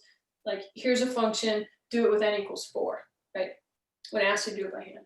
But so you'll get an approximate area were you to do this with 100, but that's not the question Bridget's asking us. She's asking, how good is that approximation? We know it's better than doing it with 10 or 50. It's not as good as doing it with 1,000 rectangles, but just how good? And so that's what this formula helps us with. So let's break down that formula. There's an A and B, just as always in book 1.5, that's your left and right endpoints of your region. So we could draw a picture that's associated with this. We have this function, we go to 1, and then we're doing this slowly rising parabola, and we're going from 0 to 4. So we want to get this region, and again, we've divided that into 100 little skinny rectangles. But the reason I want to draw the picture is to show that A is 0 is your left wall, right here, and B equals 4 is your right one. And that's here and here too, right? That's your A and your B. So we need those for the formula. We also need N, but that was given at 100. So right now we are at this point. The error in the midpoint rule in absolute value is bounded by this value that we're about to compute. Okay, we'll come back to that, but we do know the B is 4. We know the A is 0. We're going to cube that. We're going to divide it by 24 times 100 squared. So we'll be able to give an answer if we could just figure out what K is. Everything else we've taken care of. So let's 4 minus 0 is 4. 4 cubed is 64. So let's go ahead and put that up there. Just clean it up a little bit. Okay, so the last piece of the puzzle is what is K? And this is what you want on your study guide, and this is also in the box on the previous page. K is the maximum value of the second derivative. So we need to get the second derivative of our function. What's our function for this problem? It was given here. So we need to go ahead and compute the second derivative. So the only way to get the second derivative is through the first derivative. The first derivative is times the power down a power, so 0.2 times x. The second derivative is 0.2. Now, what is the biggest value that the second derivative can take when x ranges from 0 to 4? So if I were to plug in 0 or 1 or 2 or 3 or 4, anything in between there, into the second derivative, I just get the same thing every time. But that's because this function doesn't have an x in it, but it could have an x in it. And we did some of those a couple weeks ago. But this one's particularly easy. The K is always the biggest second derivative on the interval from x equals 0 to 4. The biggest value it ever take is 0.2. So that's what goes right here, 0.2. All right, so you crank away on the calculator. Let me do that for a moment with Google. And let's see what we're going to get. So when I plug in, and you can use anything, I'm just going to go back to Google and use their equals command, turns it into Google into a calculator. Equals 0.2 times 64 divided by 24 times 100 times 100. We get 0.000.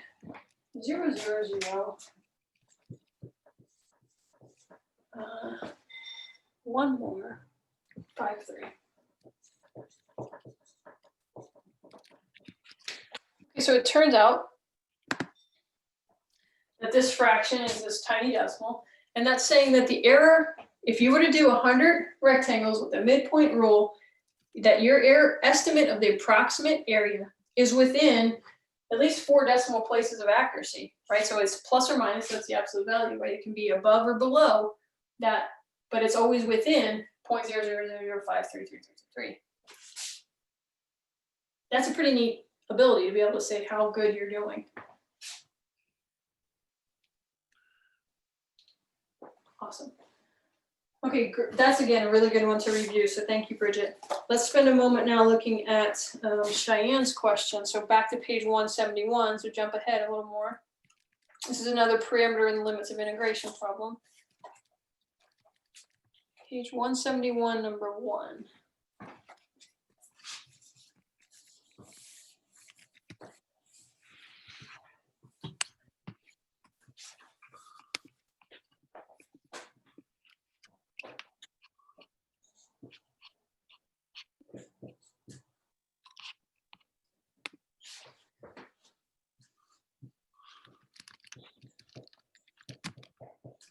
Okay, so another integral, but a definite integral, which also is a parameter in the limits of integration. So we're going to attack this by treating it first like an indefinite integral, getting the antiderivative, which this has a little invisible 1. So we can use the power function, x squared over 2. We want to go from 1 to b. Always evaluate the upper limit minus what happens at the lower limit. So we'll get b squared over 2 minus 1/2. We want to set that equal to 10 because we want to find the value of b that solves that equation. We can probably solve this because it's quadratic, so we know we can probably use the quadratic formula, and we know we can use a tech tool to find the value of b that makes this true. But let's kind of come back for a moment and think about the picture for this one, because I like this one, Cheyenne's example, because you should be able to, from the picture, have a pretty good guess. Here's the function y equals x, and we want to go from 1 to b. What is the value of b that makes this area exactly 10? That's what we're wondering. And this is another one where you can get a really good guess, or even the exact answer, because this is geometric, right? This is actually a trapezoid. There's a formula that you can get the exact value, but you could also guess like it's probably bigger than 2 because this is the 0.11, 2, 2, right? It goes up linearly. Easy to see that. So you can get a guess, and then that'll be a good hint to check and also work backwards. Again, kind of using Tyler's strategies, working backwards from the A, B, C, D choices on the Oaks multiple choice, which one is actually making this picture make sense. So get out Desmos, get out your calculator. Some of them aren't going to make sense, right? There's some of them are just, then there's probably a couple that you have to choose between if you're just using visualization ideas. And then here's where we're going to show our work though. We have to solve this equation. So we can do a little more manipulating. B squared over 2, let's see, bring a 1/2 to the other side. That's 20 halves minus 1 is 19 halves. Multiply both sides by 2, so b squared equals 19. B is plus or minus the square root of 19, which is about 4 point something.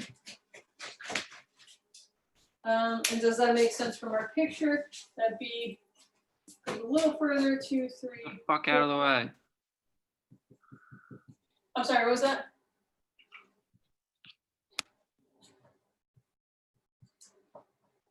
Four-ish something. So let's go ahead and get that decimal. I'll just do that on my calculator here. Square root of 19. And that is 4.36-ish. And that'd be plus or minus. But the one that makes sense for us is the plus value, right? That makes sense in this picture. So B, this is your value for B. That's your final answer. And those should be among the multiple choice. I'm not trying also on the, oh, sorry, Diamond. Thank you, Lauren.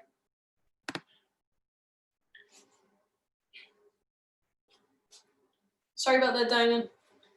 On the final exam, when you look at your multiple choice, okay.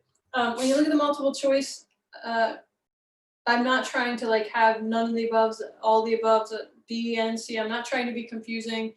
Most of them, well, actually, one might have a couple answers, but again, like here's one. I might have a couple. Global extrema always happen at, and then you have some choices, CPs and EPs, right? But for the most part, I'm trying to be straightforward. I'm not trying to make a tricky multiple choice. So you can have some confidence when you work one that 4.36 will be one of the answers that are there. Okay, let me make sure in the chat that I've answered everybody's questions. Nobody got left out. And then that'll save about 15, 20 minutes if anybody wants to talk about the challenge problems.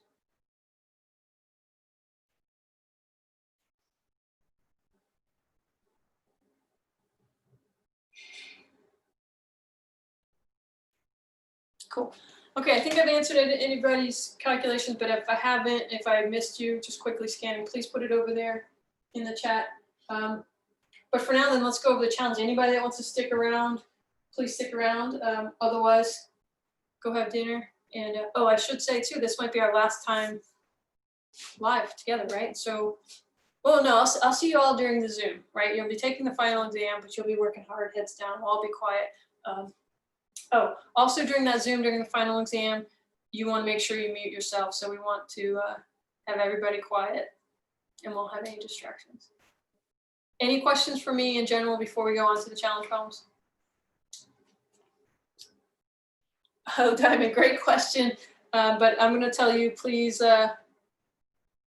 please watch this beginning of this video. We spent 15 or 20 minutes talking about that. And if you still got questions, please shoot me an email or we'll talk by phone. But I spent 15 or 20 minutes talking specifically about our exam setup, what you had to do, the types of problems, how you can study. Okay, Cheyenne. I have a question for the challenge problems because on Oaks it says that we can do like challenge problem 1 or 2 in the 1.5 book, or that's on the doc, but then on Oaks it doesn't have those 2 as options, and I just finished the first challenge problem in 1.5. Is that okay? So thank you, Elise, for that question. So I had that was confusing. I intended challenge problem number 4. So what I'd like, if you have time, I'll take that as bonus, the one you did number 1, and then we can talk about number 4. And then Cheyenne's asking about number 3. Yeah, that one was not due. So if you wanted to do number 3, that would just be submitting it as bonus. The one that is due is challenge number 4. So let's take some time now to look at that together and ask me any questions, and hopefully we'll get you started. I can't give it away and work the whole thing, but I can give you some hints. So this is on page 130.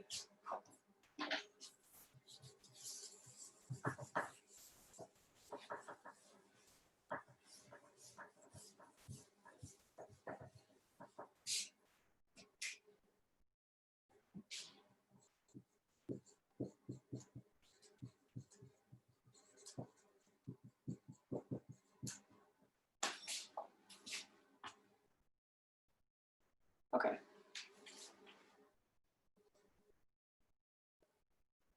All right, so this has this little picture that there's a plot of land that looks like this. This function is y equals x minus x squared.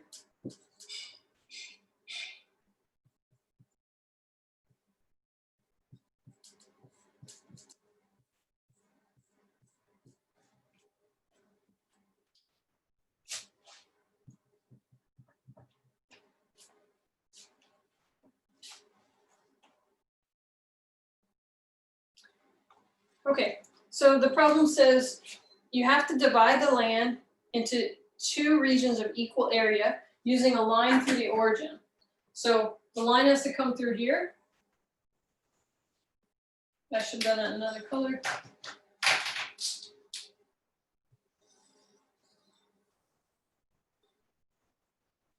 Boy, that's blue stinks.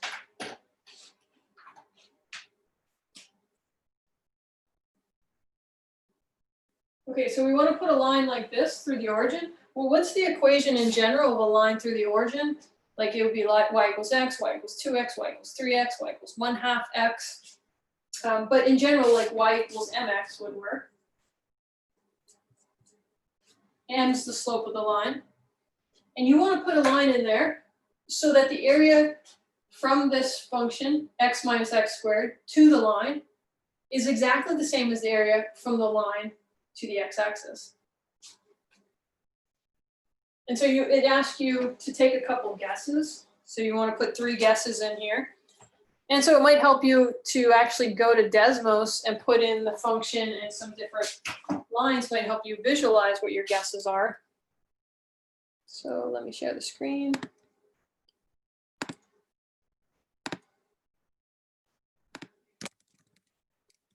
Desmos got upset when we left before, but we came back.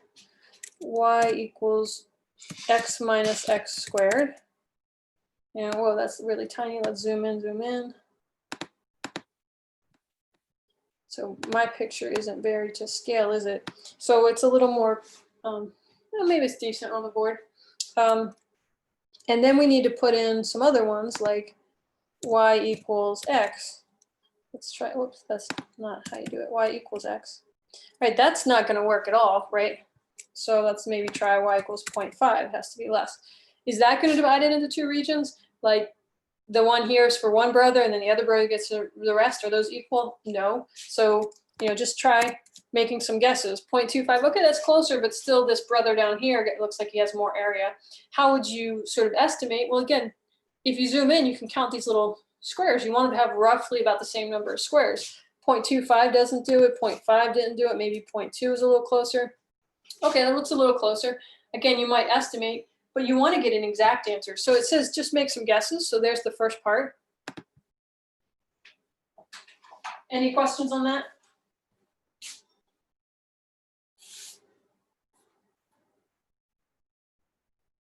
So that's all we have to do for each guess is just kind of fill in a number and show how it is divided. We don't have to do any specific calculations for those. No.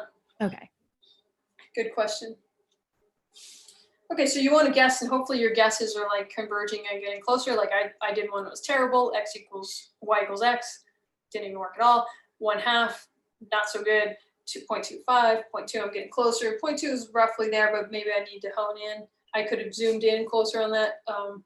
Probably could have zoomed in one more time on Desmos, and I would have seen a few more little squares in there. Would have given me more detail. So your guesses should get you there. Now, the point of the guesses was then when you do the next part, which is the calculation, because it says solve the problem exactly using definite integrals. So let's set this up with definite integrals. You guys can help me, and I won't give you all the answers here, but we'll set it up. So we can keep this parameter mx, but let's for now just say it was one of our guesses. Let's say m was 0.2.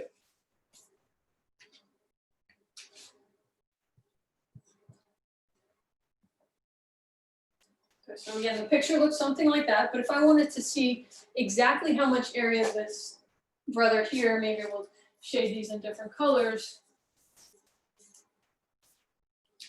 The brother that's got his area in blue, and then the brother that has his area in, let's say, red.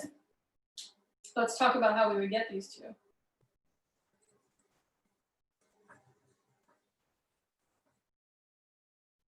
And you do know, you have enough knowledge, especially after today's class, to do this. It's going to take a little time, though. I mean, it might take you a couple hours with your group to really, you know, you're very close to just thinking about there after we finish. And if you really have this down, it might take you an hour with your group to figure this out.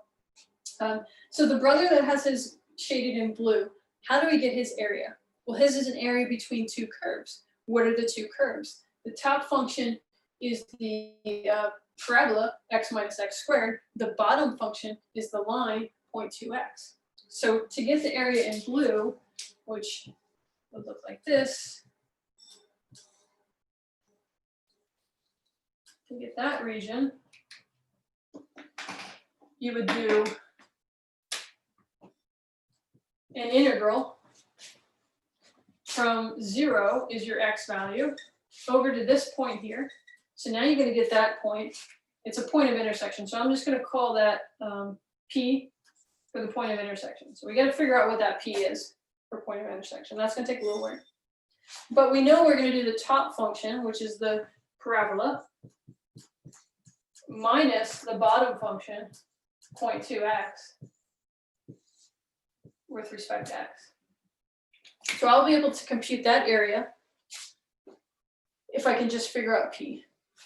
So p is right now the letter, but let's turn it into a number. How do we get the point of intersection of those two lines? So let's go back to our screen share.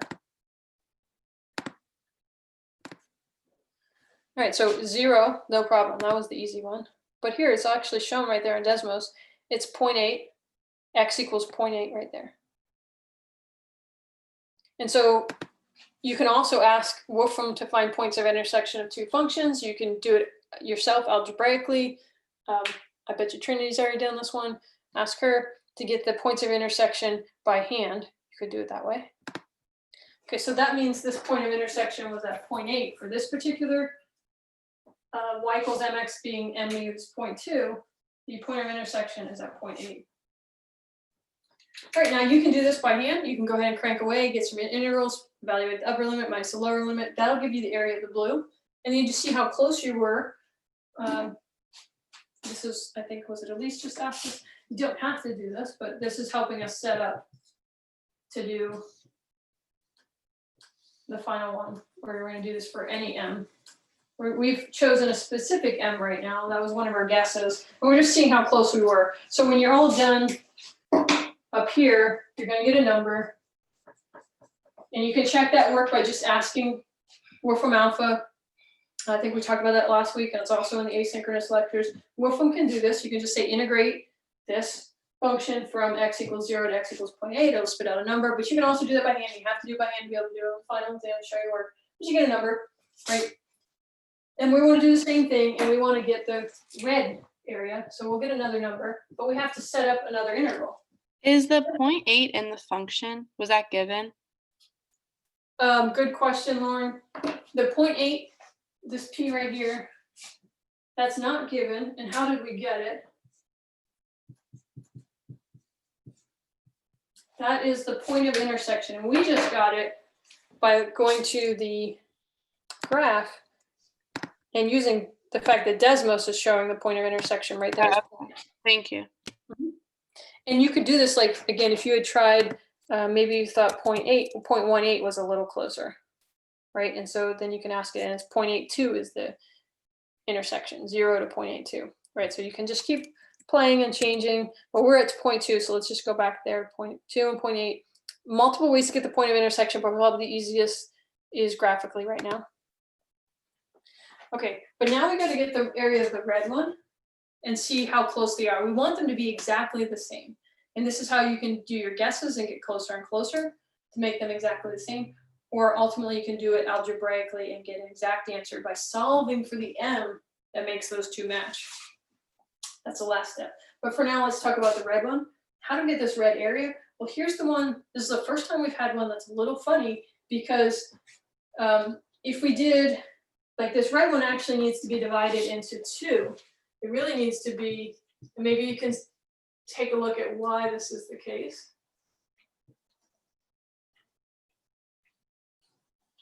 Plus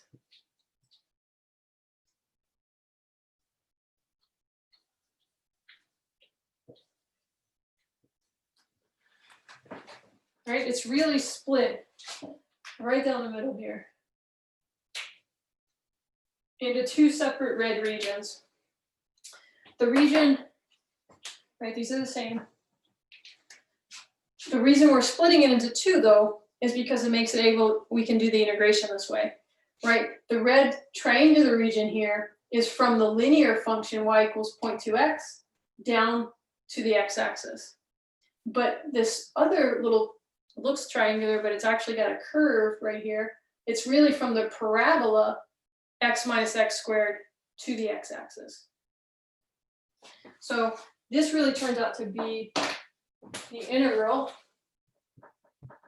of the left one, goes from the function 0.2x from 0 to 0.8 with respect to x, plus the integral from 0.8 to 1 of the quadratic function x minus x squared dx. That was the sneaky part.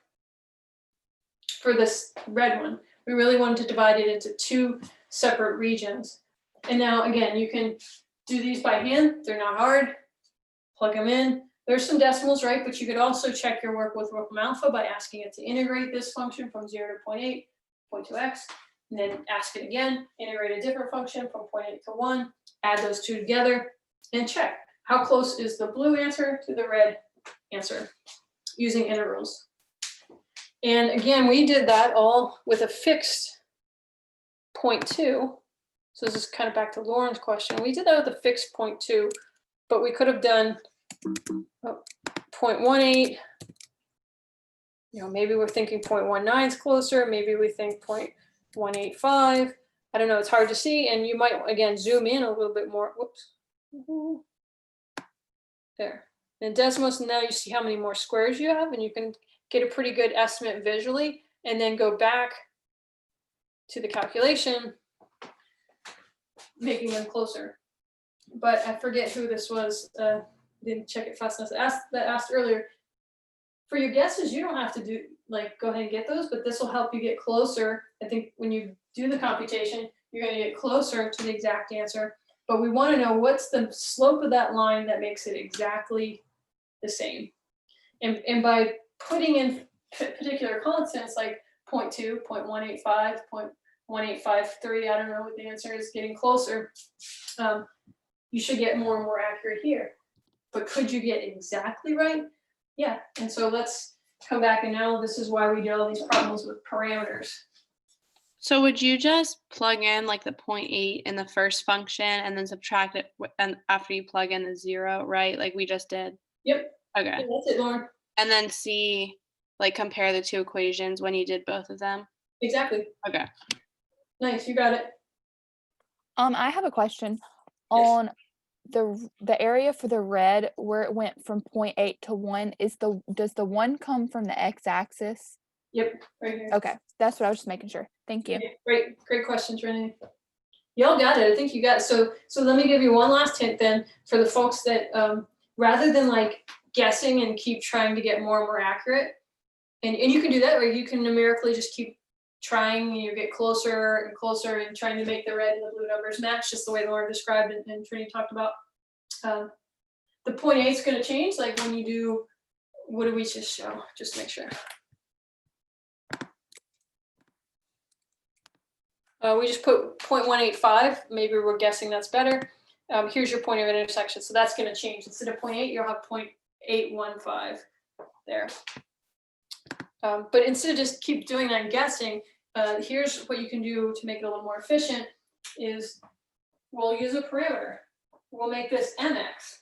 So what changes now, the blue still goes from x minus x squared, but instead of 0.2, it goes to m.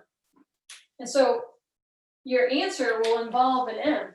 This stuff in blue will have some m's in it, but that's okay. You're then going to make sure this function with m matches this function, which will have some m's in as well. And you're going to set those equations together, just like we did trying to solve a parameter and limit of integration. Now we're going to have a function of m when we're done.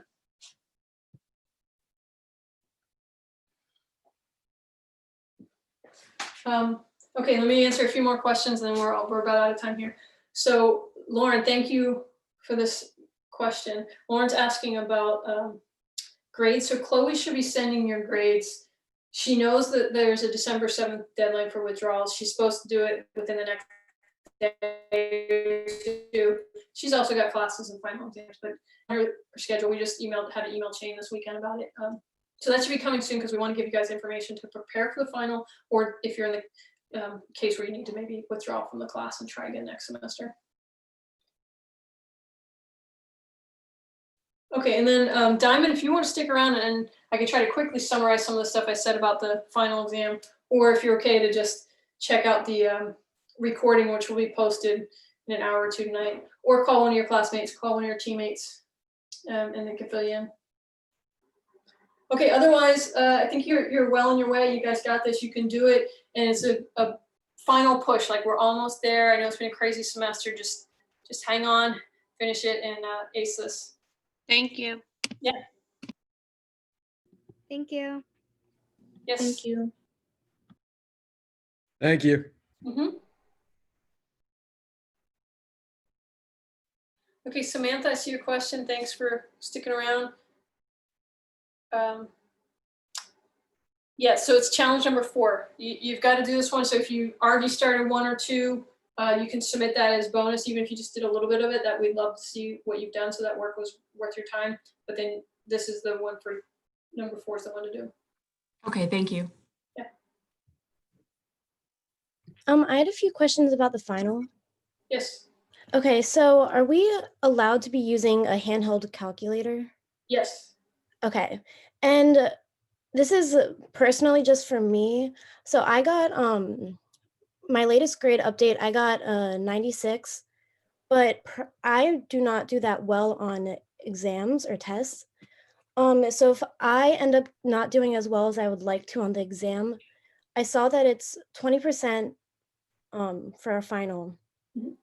Is if I end up still passing the class, but not necessarily the final, how would that work out with my overall grade?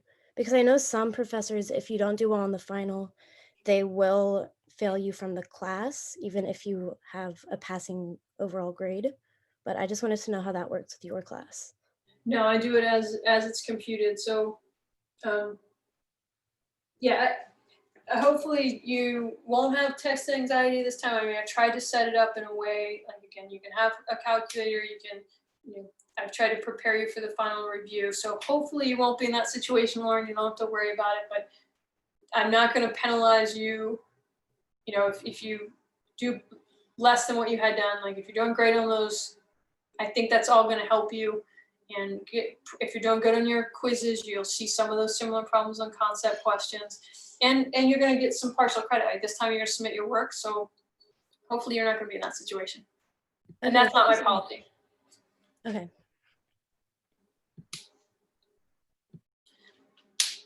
Okay, and then Diamond, while you're still here, so I'll just give you a few things, and then it might be, again, still be good to spend that time watching the recording or calling one of your teammates.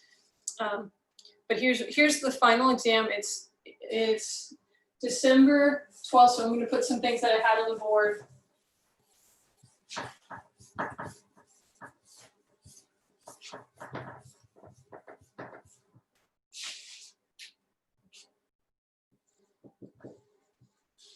So we are Saturday, December 12th, from 3:30 to 5:30. We already knew all that, but here's some more details that are new. It's going to be proctored on Zoom, which means you have to be, and you've done a great job coming to the live classes, so you have to be in a place where you can have live access to the class through Zoom. You'll go through the link just like you always do to come to these classes. There'll be a link. And I'll open up a little early, like 3:10 or something. So you can come in, and what you have to then do during the Zoom proctor is show a photo ID. So your CFC ID, a license, a passport, whatever you've got, you're gonna like show that up to the screen. And so that we can, this is also going to, the other thing I said is this is going to a assessment team. So every, especially the STEM departments, are very worried about cheating and integrity of the exams, integrity of the grades. So they've got all these procedures that I've got to follow. This is one of them. I don't think you guys cheat. I think you're all ethical adults. And so, but I have to do this. So you're gonna have your photo ID, you're gonna show it up there so we know that Diamond and Diamond match. And then at 3:30, you're gonna start the exam on Oaks. So it's gonna be just like a super quiz is on Oaks, but it's much longer. It's about 50 questions. But you only have 2 hours, so I'm making timing an issue. So I'm really trying to make sure people aren't rushed. Some people might finish in 45 minutes, and that's totally fine. Because half of these questions, about 20 to 25, are going to be concept questions, just like you've seen on your quizzes, and just like you've seen at the end of the chapter. And about 20 to 25 are calculation questions, again, just like you've seen on the quizzes, just like you've seen at the end of the chapter. And then you start that in Oaks. So this Oaks quiz has these questions. They go in order of the material in the class. And you'll have like all the derivative stuff from book 1, and then journal 1.5 comes with integrals. Same thing, concepts and calculations kind of go in the order of material that we've covered. And then you have to, so let's say it takes you all the way to 5:15. No, we're all the way to the end. 5:30, you're checking your work. You have to submit in a Dropbox on Oaks, submit your work, which means, and this is another part of the assessment team has to go through and check that not only is Diamond's actually taking this, and it has to be Zoom proctored, so we're sure that you're not like, you know, again, having cousins sit next to you whispering things, and like, or using tech tools when you're not supposed to use tech tools. So some of these calculation questions will say model the problem and then use a tech tool. So those are okay. There'll be a handful of those where it's very clear that I want you to finish the problem with the tech tool. But for all the calculation, you have to show your work. So let's say like the first 20 questions are concept, and then number 21 is your first calculation. You need to start pulling out a piece of paper, and on number 21, number it, show your work, like, you know, f of x is whatever you're doing, and then you're taking a derivative, and then you're, you know, plugging in a number 1, and you get 2, like you're showing us your work, right? And you're doing that for number 22, and so on. And then at 5:30, you're done doing what you need to do in Oaks, which are these multiple choice questions. You're submitting your answers that way. You have to, within 10 minutes of finishing at 5:30 or 4:30 if you're a speedy one, you have 10 minutes to go ahead and upload your work as one PDF. Just like you've done for all your assignments this semester, you're gonna take a picture or however you're scanning your work and sending us one PDF that shows all the work. And this is graded for us to make sure, again, that you aren't just using a Wolfram Alpha to spit out the answer, that you know what you're doing, the thought process makes sense, it follows the notation we used in class, and you do that for all those problems. And this is a way for us to also grade and give you some partial credit. Oh, great question. So that's the format. And then I also recommended I put in Oaks today, right before class, I went in and put a module number 7, which is totally optional, but it has final review. So it has some old exams from if we were in a traditional class, not this weird COVID semester, we would have been having exams instead of challenge problems. And so I've taken some of my old ones in the past and dumped them in there for you to practice to see the type of problems that I like to ask. And it also has a, what else did I put in there? I just put something else. Oh, some old quizzes that you could practice, unlimited attempts, optional. Again, you don't have to do them, but you can, if you want to just check and see how you're doing, it'll have some concept questions there. So plenty of places for you to practice. But the other place to practice is at the end of every chapter, we have the concept questions and the calculation questions, and the answers are there. And you could check your work with the tech tool and all of those and check them with your teammates. Okay, awesome. Thanks. Okay, anything else, Diamond? No, I think that's everything. So just so I'm sure, there's not like a specific like exam review or specific like study guide we need to look at, or no?